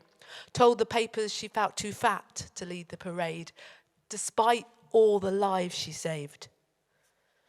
Women have always worked, right? Before the wars, before the vote, it's a myth that it took a nation of absent men to forge our gunmetal. We were farmers and dressmakers and chambermaids and small business owners and nurses and weavers going back thousands and thousands of years. These big textbook mega battles didn't teach us how to break a sweat. They taught us how to matter more to the machine of war. Munitions workers, ambulance drivers, engineers, mechanics, pilots, leaders.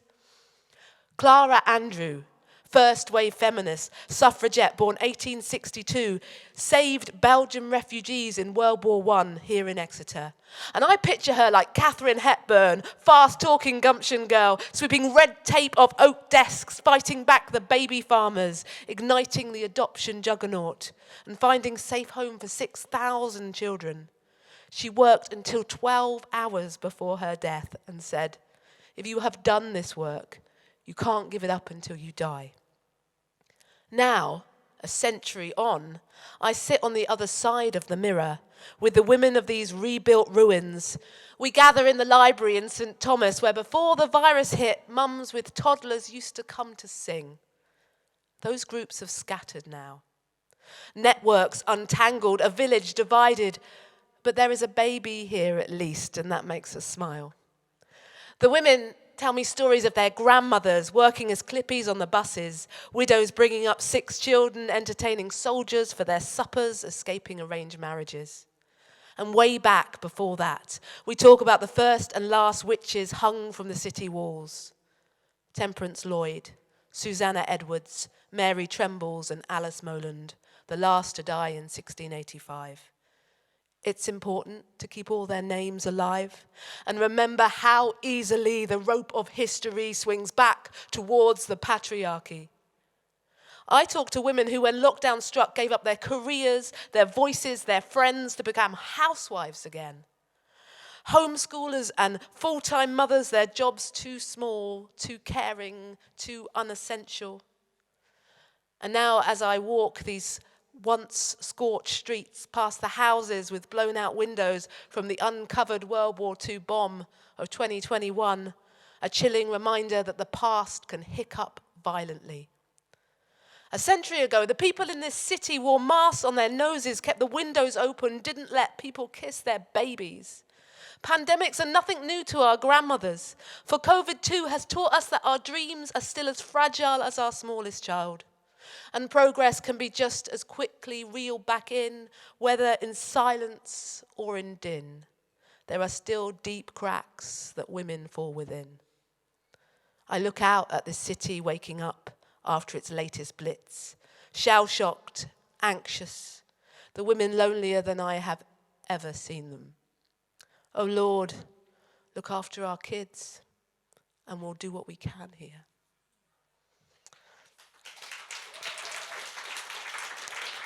I want to invite Leia. This is the wonderful Leia. So we've been working. This is the first time I've ever written a song, and she's really kindly come on board to make it a song. So we're going to have a little film here as well. So this begins with some of the photographs of some of the grandmothers of the women that I met in St. Thomas, and we talked a lot about what our grandmothers would tell us, what advice they would give us. So we've been channeling a lot, okay? This isn't historically accurate, but it is. It's in our guts and our bones and what we feel that they would tell us. So we're going to start, and I'm going to read them because it will be a bit small, but you can play the video.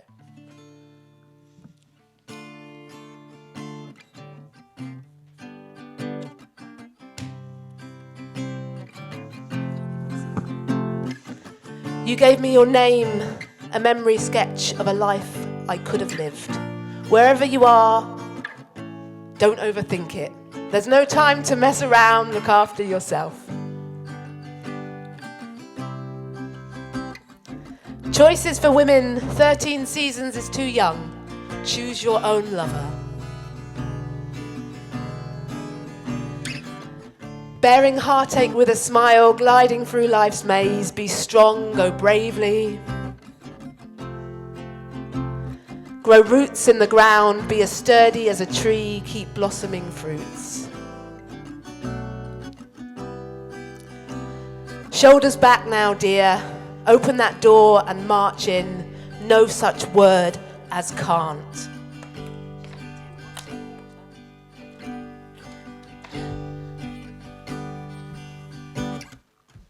Daughter of daughters, who made sails from our bones. The earth may be different now, you all live in your phones. But Cassiopeia, Andromeda, Orion drawing his bow, fires justice across the darkness in a sky we both know. And I'm walking beside you now as you reclaim each night. Your keys are so sharp and my girdle's so tight, but our faces are lit by the same eerie light.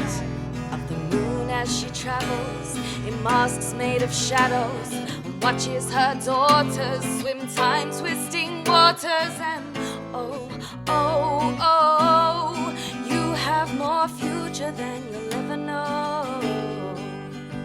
As we strive to have more than our mothers before, without forsaking their courage, their salt or their grace, their battles carved deep in the quirks of our face. Our eyes never downcast, despite skies kissed with bomb blasts. You survived months of homeschool to a backdrop of pandemic podcasts.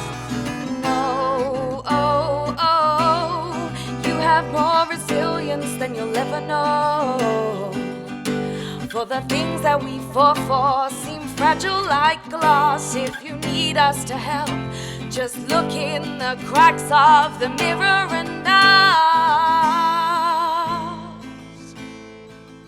We are women of moxie, gumption and grit. Our babies ride high on the charge of our hips. We fought for democracy, starved behind bars, worked as wartime mechanics, sweated oil under your stars.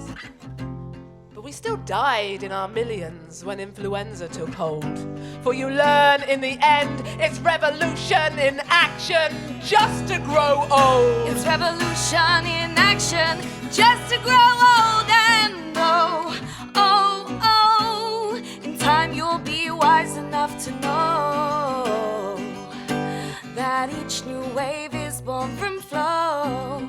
For when there's children to nurture, the unfinished business of women will always burn slow. So hold the line, daughter, but stick out your toe. And oh, oh, oh, forever backwards and forwards and upwards we go. And it might seem a little too slow, but oh, oh, oh, forever forwards we go. So hold the line, daughter, but stick out your toe. You have much more power than you'll ever know.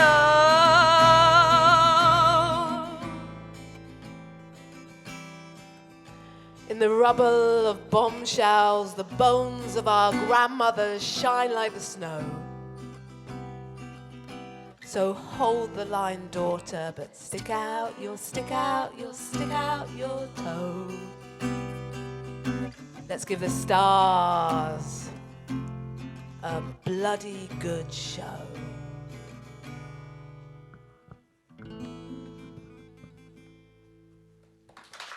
Thank you. Thank you very much. Himalaya.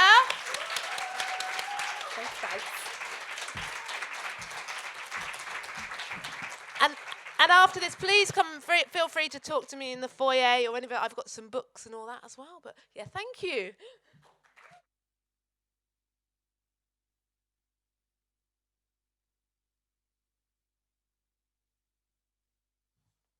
Right. Oh, am I on the wrong mic? I'm on the wrong mic.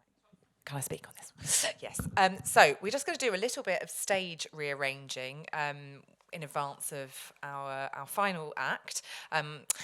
Before the final act is the penultimate act, which will be Beyond Face, and I'm going to be coming back to introduce them in a minute. So while we're shuffling around, do check your programmes and see what else is going on across the building. There's an amazing event happening at 9:15 upstairs in the Rougemont Room. Build Your Warrior with the brilliant Vanessa Casule, Sammy Paloma and many other poets. So do check that one out. And I'll be back in a minute to properly introduce Beyond Face and their brilliant performance. So bear with us. So for our penultimate performance on the library stage, I'm really happy to be introducing Beyond Faith. who's an amazing theatre company at the forefront of creating opportunities for artists of the global majority in the Southwest. And 4 artists have created work for tonight.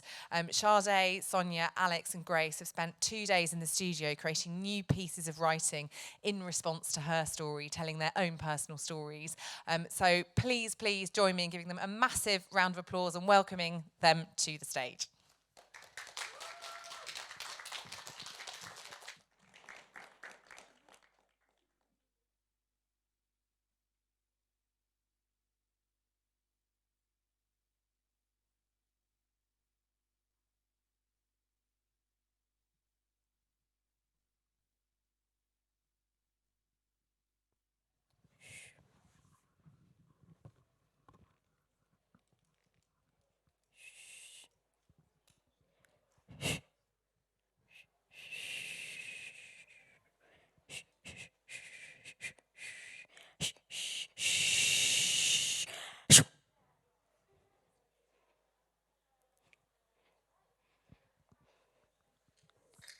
Everyone's staring at me.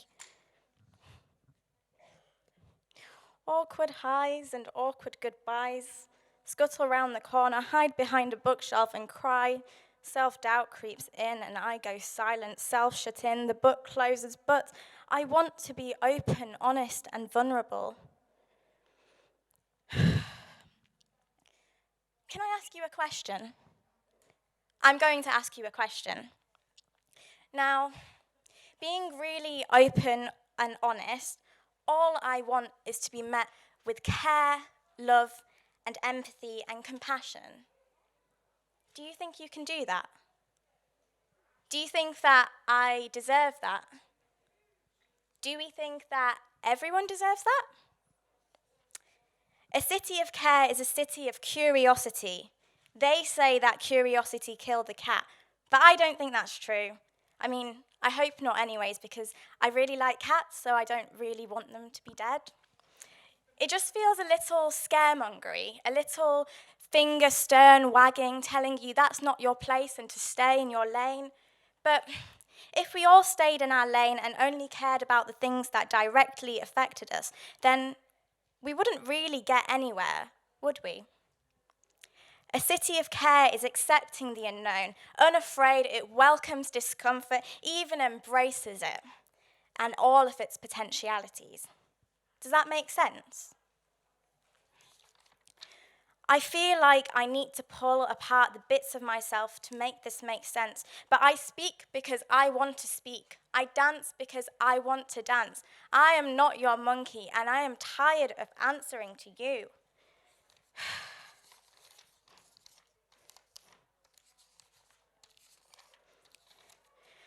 What's your name? What's your address? What is your surname and forename and your mother's maiden name? What's your ethnicity? And tick the relevant box. What is your nationality? Tick the relevant box and fill in the answer where it says other. What's your place of birth? Where are you from and where are you really from? Where are you going? What are you doing? What do you think you're doing? What is your sexual orientation and your gender orientation? Are you disabled? Are you neurodiverse? What is your class and who are you? And who am I? Question mark. Where do I go from here? I feel like I can't go forward without looking back. What's my lineage? What's my herstory? I want to know. What makes us who we are? Be curious, question, and queer. Throw questions to the wind and let them scatter and spread like dandelion fluff, planting seeds of curiosity's lust, to love, to care, to want to know more. For why else are we here, and what is this for? Go deeper, delve, discover. Question and queer why the world is the way that it is. Question the systems, question the structures and the institution that pinned us as other. Let's not forget our trans siblings. Besides, women can't be free unless we deconstruct the gender binary, because what's to say we should be X or Y? I'd rather sit on the margins myself and let myself decide who I am and who I want to be. Let all your questions allow the colours to mix and blend together into a murky brown, where you will find me and you and us. Intrinsically linked and undefinable, interconnected and inseparable. Does that make sense? Are you understanding me correctly? Am I making sense to you? Am I going about it the wrong way? Maybe, what if I say it like, or, no, that's not quite.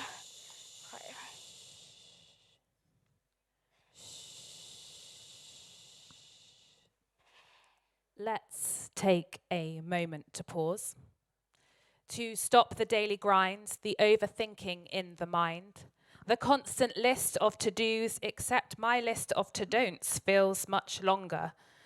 A moment to pause, enabling things to slow down, to break things up a bit, a chance to understand the structure of who I am. Trying, wanting, hoping to be able to communicate, except sometimes I don't quite know where to place it.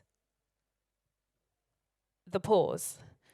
Because if I place that pause in the wrong place, then it could be misconstrued and you might see me differently, hear me differently, to my intention just by looking at me. So if I misplace my pause, you might question my ability, might see me as weak. Or perhaps a pause is a challenge to you because you might have to read it differently because you were taught about a structure and understood better than I did, because it was communicated to you differently to me. But wait, let me just pause.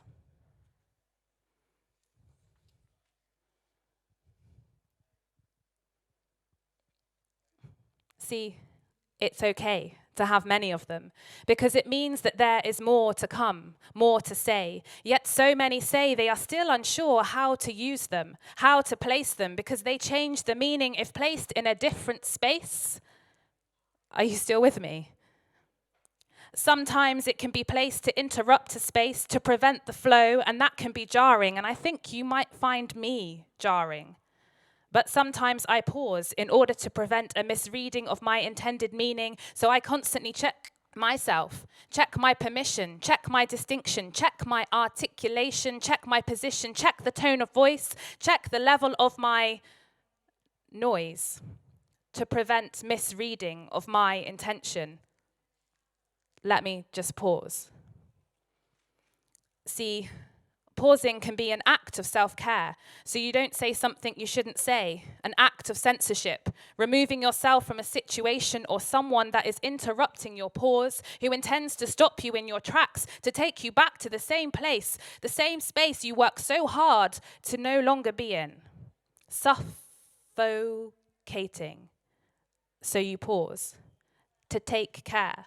No longer sharing every bit of you that people seem to want to take and manipulate, resulting in a grievance on the mind.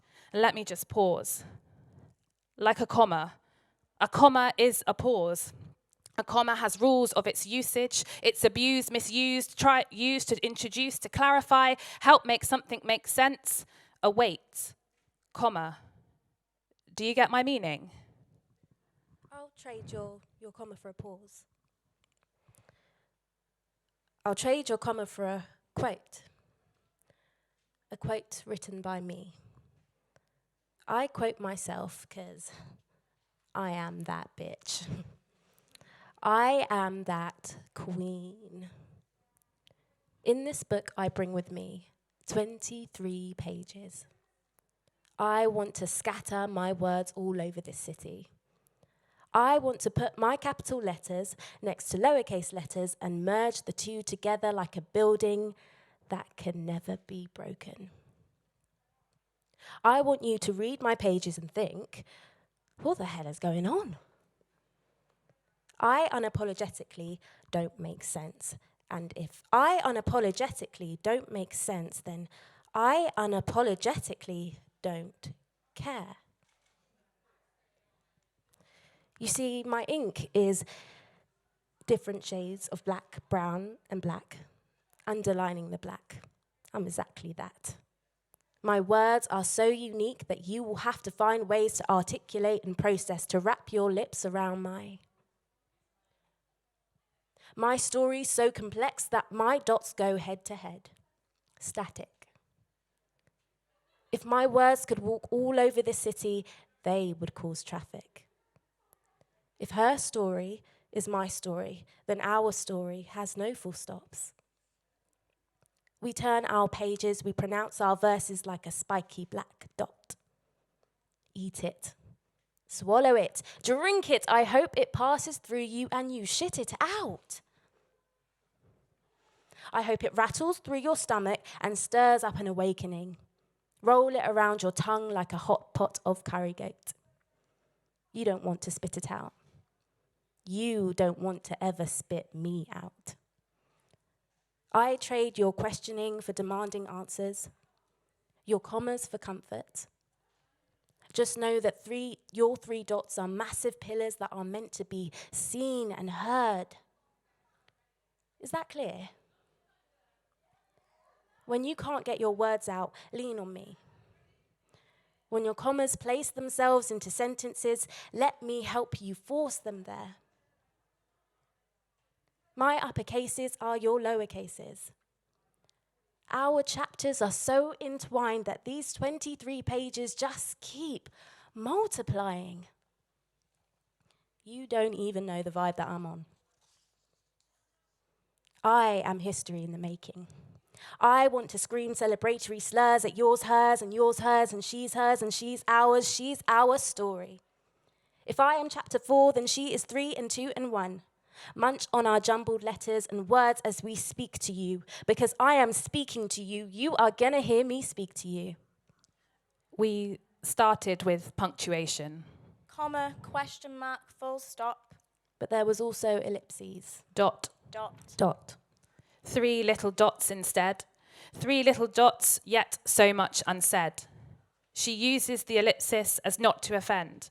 Subtract her thoughts and emotions. In their absence, she just places 3 little dots. Each dot representing part of her.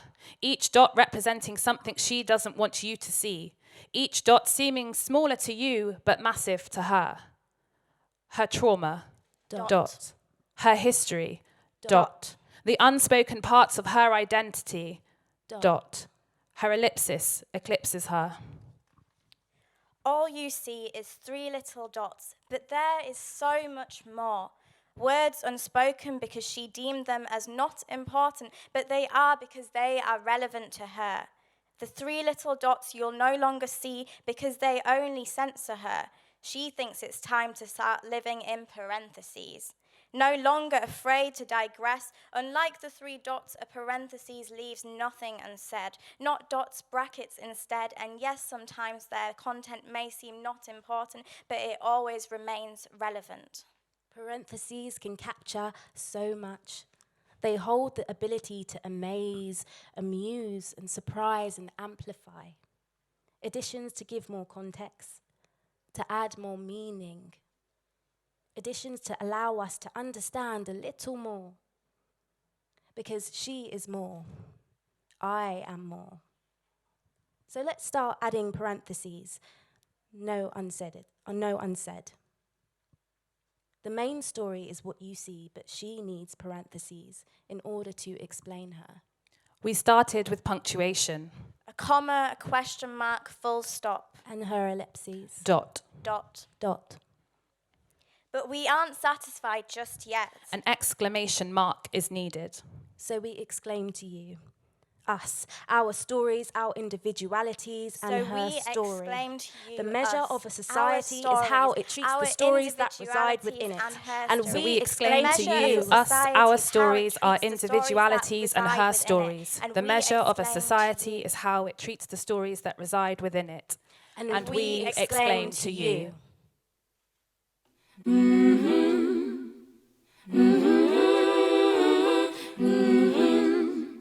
No man in the world. No man in the world. The measure of any society is how it treats its women and girls. No man is big enough for my arms. No man in the world. No man in the world. No man is big enough for my arms. The measure of any society is how it treats its women and girls. We create the smart, powerful, creative, accomplished young women. We can fight. I'm here because of you. I'm here because girls like you inspire me. No man is big enough for us. Many of these girls have faced unthinkable obstacles just to attend school. No man is big enough for us. The measure of any society is how it treats its women and girls. One stand still. Your story is my story. Your story is my story. Won't be shamed. Your story is my story. Your story is my story. No man is big enough for us. And I told them that they should disregard anyone who demeans or devalues them, and that they should make their voices heard in the world.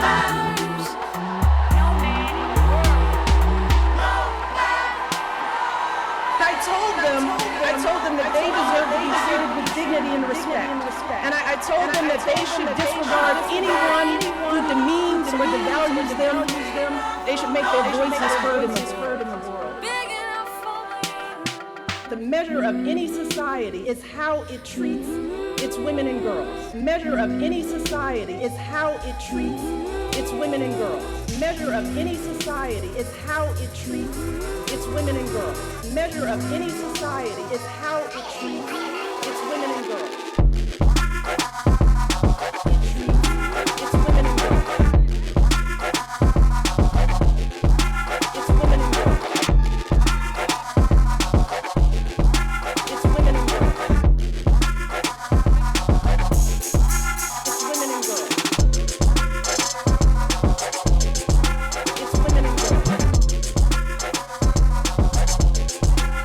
women and girls.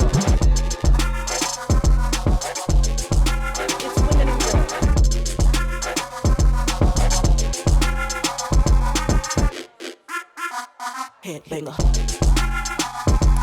Thank you, everybody, for joining. This is going to be the booty bass section. And we want you to dance. So please, get yourselves up if you can. There are people on hand to move the chairs away and enjoy yourselves. At Booty Bass, we shake our booties like no one's watching. We shake our booties that aren't there for touching, unless it's wanted. And we celebrate where we come from. We celebrate our culture. We celebrate being women.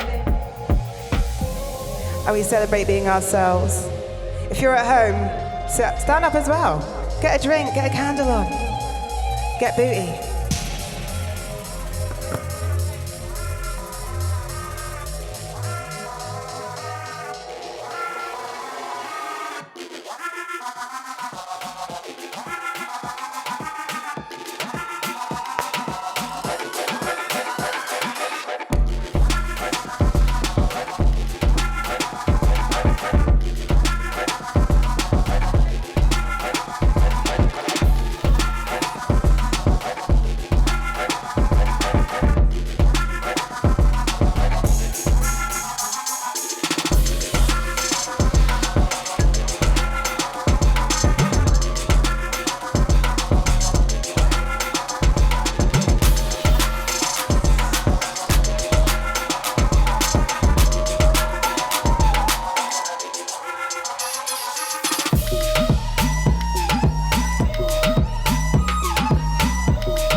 are true, yeah. What you heard, that's true, yeah. I fuck him and you, yeah. If you believe I do that, had to cut some hoes loose, yeah. Indy ain't no loose lips. Now them hoes tryna sue me.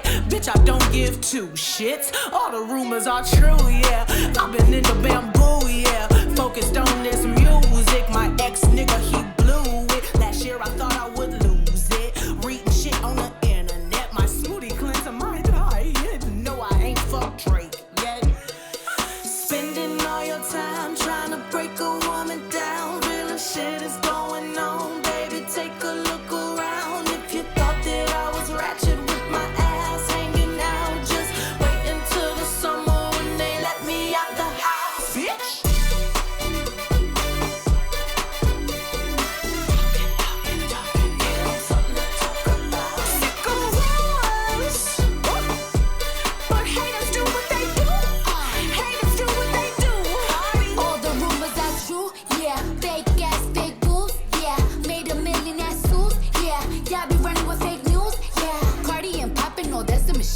Nobody listen, they buying them streams. They even posted on blogs overseas. A line in a language I can't even read. The fuck does this mean? Look, I'm a Bronx bitch with some pop hits and some pop off when they pop shit. But I'm calmed down and I'm locked in, and my records live in the top 10. Listen, teach me about big girl coochie. Last time I got freaky, the FCC sued me. But I'ma keep doing what I wanna do, cause all the rumors are true. Yeah, they hated on me since school, yeah. I never thought I was cool, yeah. Now me and Cardi, we cool, yeah. I love hoes on pose, yeah. I am body goals, yeah. This shit from my soul, yeah. Black people may rock and roll, yeah. Why you spending all your time trying to break a woman down? Real shit is going on, baby. Take a look around. If you're spending all your time trying to break a woman down, real shit is going on, baby. Take a look around. If you thought that I was ratchet with my ass hanging out, just wait until the summer when they let me out the house, bitch.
My baby, they confuse me, yo, with that rubber.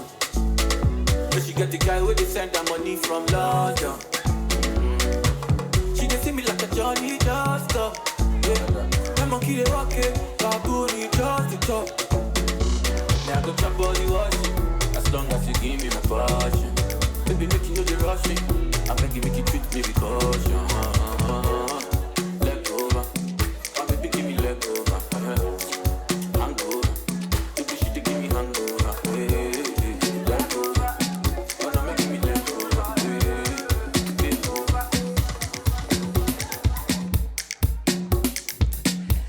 So I'm also a bit of a singer, bit of a spoken word artist. And this is going to be a set that reflects my culture, my love of being a feminist, my love of being a mixed race person, and all the things that come between that.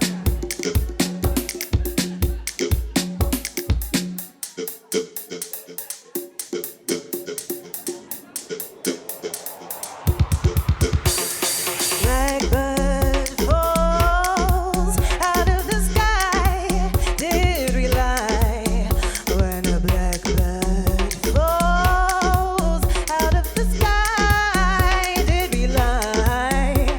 A blackbird falls.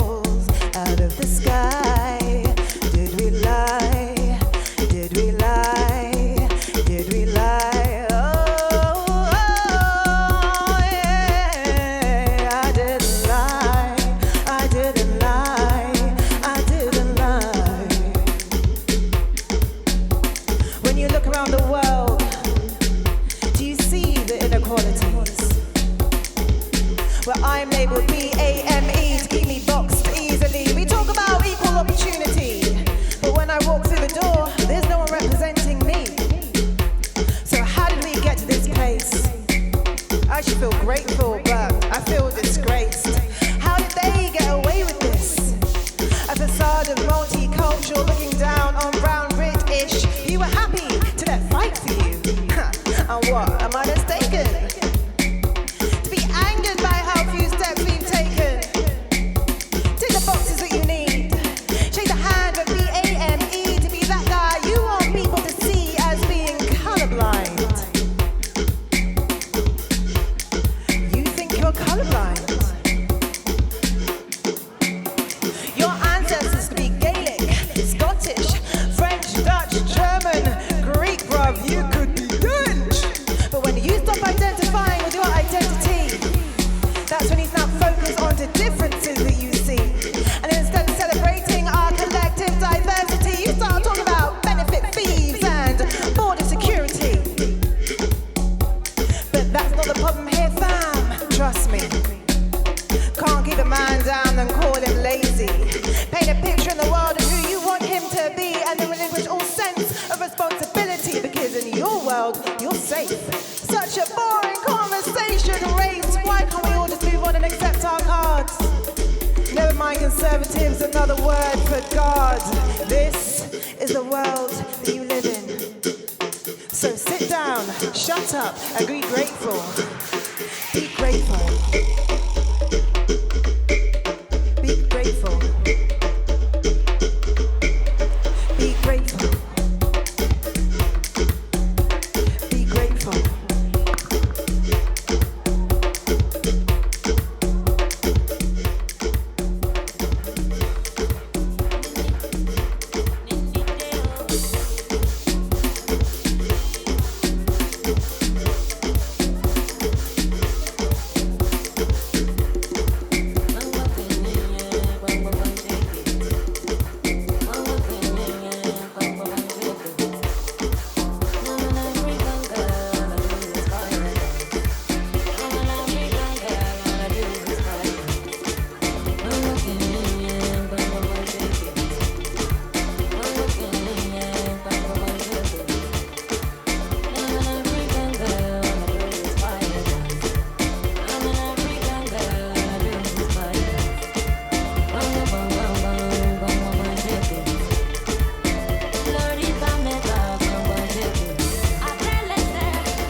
I'm an African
another grieving building inside, being pulled into. My feet are straddling a line, sinking deeper still. But the battle inside my mind won't be quiet. We get louder, louder.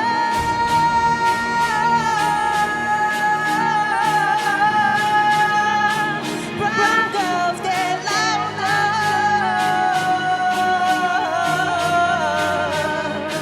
We gotta get louder, louder, louder,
Tonight I'ma let you be the captain.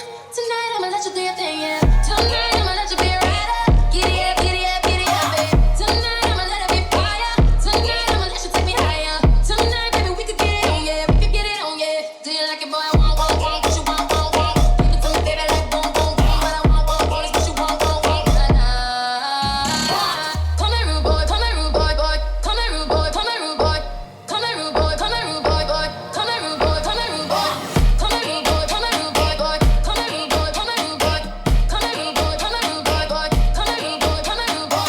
Come here, rude boy, come here, rude boy, boy. Come here, rude boy, come here, rude boy. Come here, rude boy, come here, rude boy, boy. It's your DJ Clean. Come here, rude boy, boy, boy, boy, boy, boy. Come here, rude boy, boy. Come here, rude boy, boy, boy, boy, boy, boy. Come here, rude boy, boy. Come here, rude boy, boy, boy, boy, boy, boy.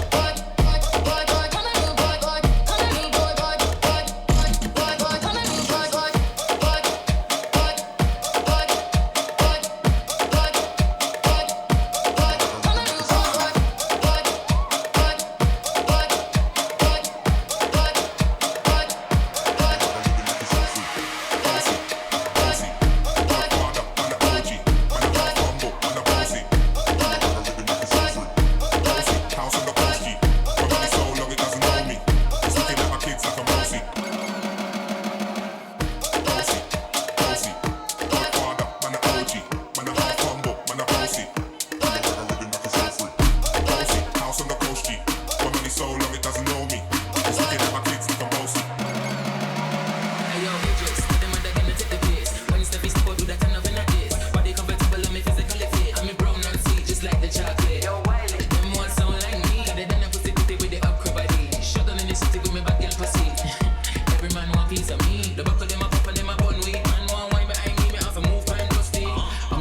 Who got hella pounds? 079, baby, I'm a hammer, did you stop?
one more song. Do you mind if I do one of mine to end with? It's called Objectify.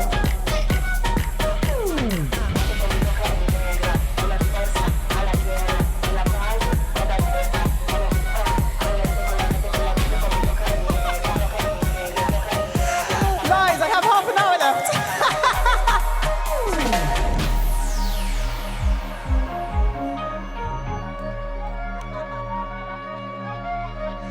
That's great news. We've got loads of songs then.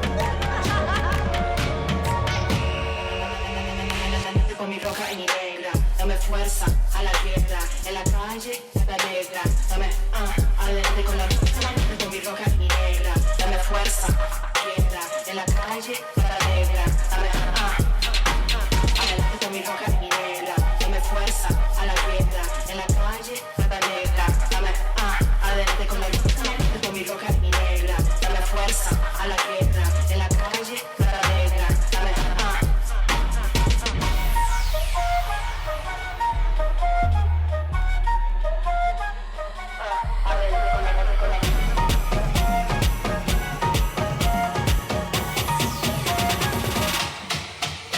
adelante con mi roja y mi negra, dame fuerza a la tierra, en la calle la negra, dame adelante con mi roja y mi negra, dame fuerza a la tierra, en la calle la negra, dame adelante con mi roja y mi negra, dame fuerza a la tierra, en la calle la negra, dame adelante con mi roja y mi negra, dame fuerza a la tierra, en la calle la negra,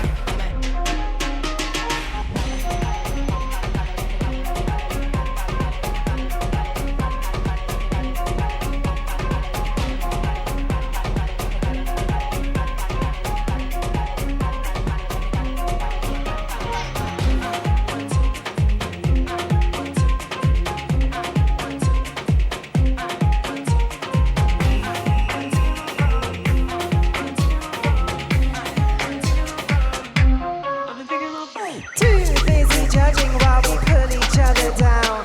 Cancelling opinions, won't have to listen now. Cause while language is complex, politics are just a noun. Dissect a tweet in seconds but won't vote. My voice is louder in the clubs, you know we're louder on the streets. Louder when I'm here entertaining every week. So dance, bitch, dance, but please don't speak. Let me objectify your pretty little mind.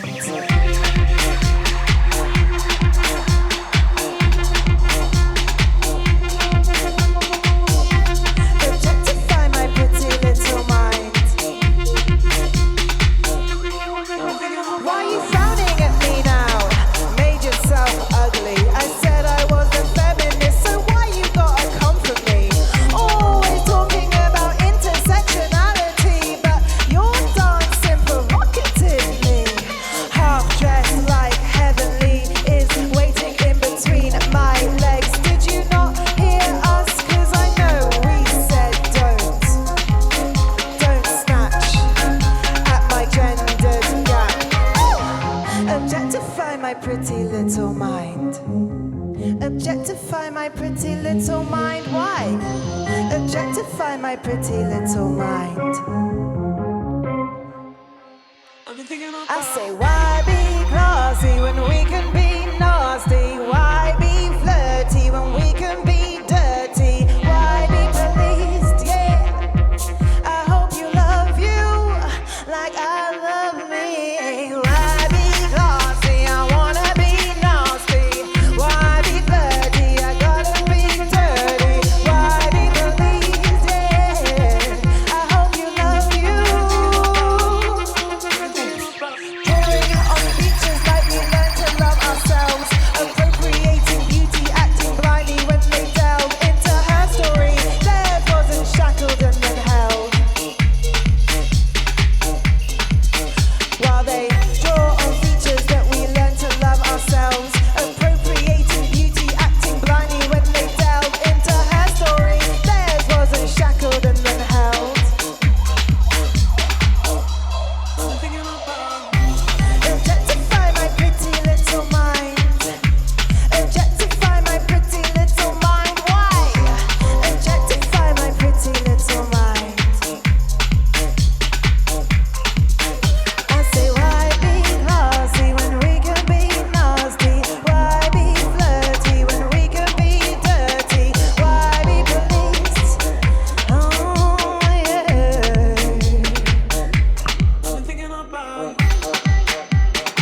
wrong way. Lord have mercy, mercy, mercy. Me find the place, me put it on him. Me back again, no snitching on me. We run things, but things not wrong way. Hey, hey. So night is the night, we go party till you tired.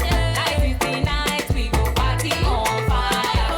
Night is the night, we go party till you tired. Night is the night, we go set it on fire. Baby, baby, break it down for me. Make you jingle, daddy, run it up on me. Baby, baby, break it down for me. Make it sample, baby, my daddy, sample like this, yeah. Why you come follow me to go? My baby shake up on the floor. See you, if you don't know, if you don't book up, put on up. Oh, now we're gonna say, give me a day, we're gonna say. It's the DJ, the color, hey, Jim, what do? Lord have mercy, mercy, mercy. She pan the place, she put it on me. Me back again, no snitching on me. We run things, but things the wrong way. Lord have mercy, mercy, mercy. Me find the place, me put it on him. Me back again, no snitching on me. We run things, but things are wrong. We night is the night, we go party till you tired. Night is the night, we go party on fire. Night is the night, we go party till you tired. Night is the night, we go set it on fire. Baby, baby, break it down for me. Baby, daddy, daddy, run it up for me. I love you, daddy, baby, break it down for me. Baby, daddy, my baby, daddy.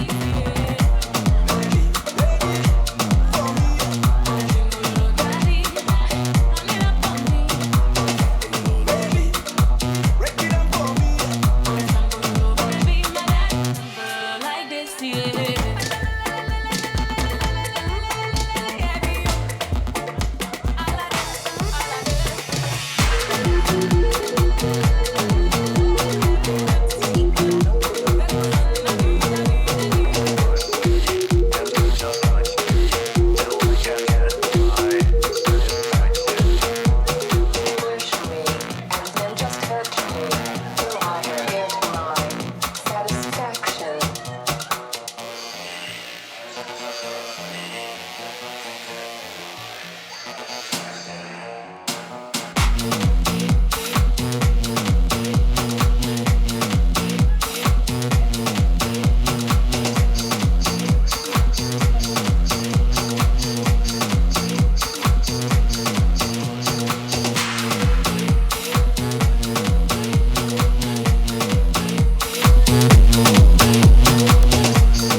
The girl them skill arty. Thunderball, some give it up, some give it up, some give it up to our girls. 5 million and 40 naughty shorty. Baby girl, all my girls, all my girls. Thunderball say, well, I'm on the way to time. Cool, I wanna be keeping you warm. I got the right temperature for shelter you from the storm. Hold on, and I got the right tactics to turn you on. And girl, I wanna be the papa, you can be the mom. Oh, oh. You can see the girl, them run on the floor, come in the one, I walk this performer. Come in the one, I'm on when y'all turn you on, girl, we can see you when they aspire. Can't stand for the longer, eat the young, the steam fish, stand up in banana. But down in Jamaica, we give it to you hot like a sauna. Well, I'm on the way, the time.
take me there.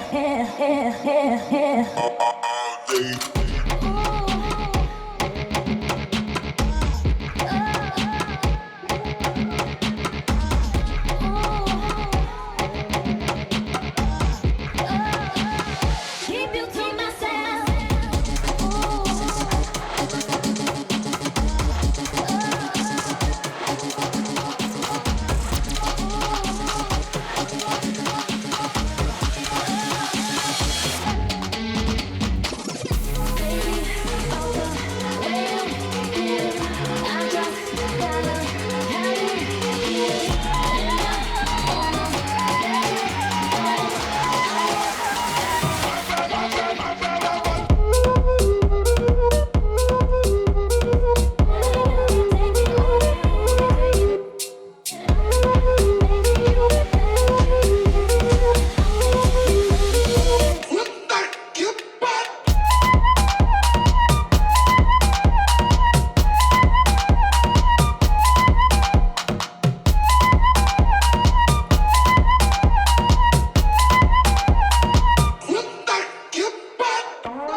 Taca a lenha, rojão, traz a lenha pro fogão, vem fazer armação. Hoje é um dia de sol, alegria de goió, é curtir o verão.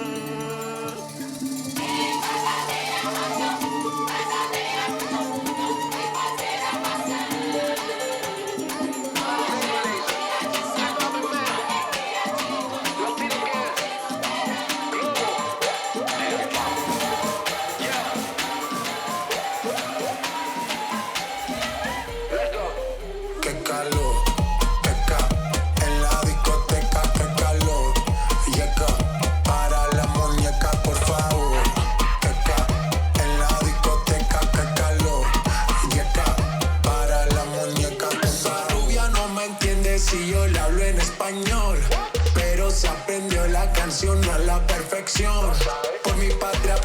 obligación, ninguna discriminación. Aquí no hay raza ni religión, bailalo por obligación. Qué calor.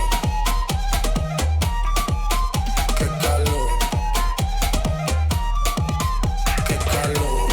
Qué calor. En la discoteca, qué calor. Yeca, para la muñeca, por favor. Por favor. Las mujeres me la como al vapor, en la playa bañado en sudor. Los bikinis te quedan mejor, tú eres mi amor, mol, mol, mol. Cada vez que veo ese booty yo me quedo loco. Tú le das trabajo, mami, con mucho saoco. Como tú lo mueves en el mundo, lo mueves poco. Dale, dale, baila lo loco. Como tú lo mueves en el mundo, lo mueves poco. Dale, dale, baila lo loco. Como tú lo mueves en el mundo, lo mueves poco. Calentamiento global, anda suelto el animal. Mano arriba el que es real. Qué calor, qué ca. En la discoteca, qué calor. Yeca, para la muñeca, por favor. Qué ca. En la discoteca, qué calor. Yeca, para la muñeca, por favor.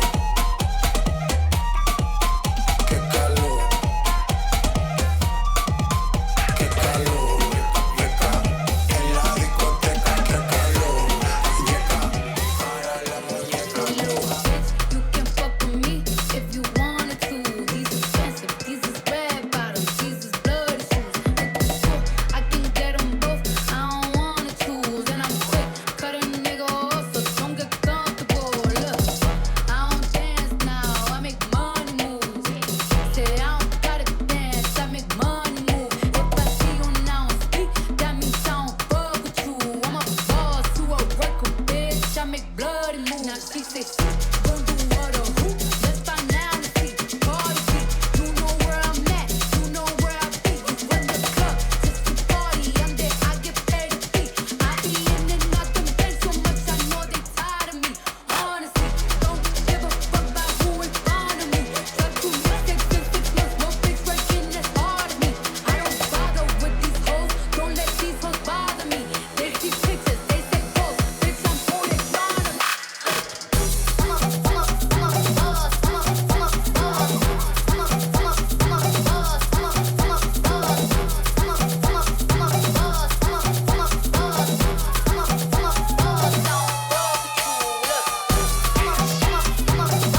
From LA to Paris, São Paulo. Eu faço o que eu quero, eu sou muito louco.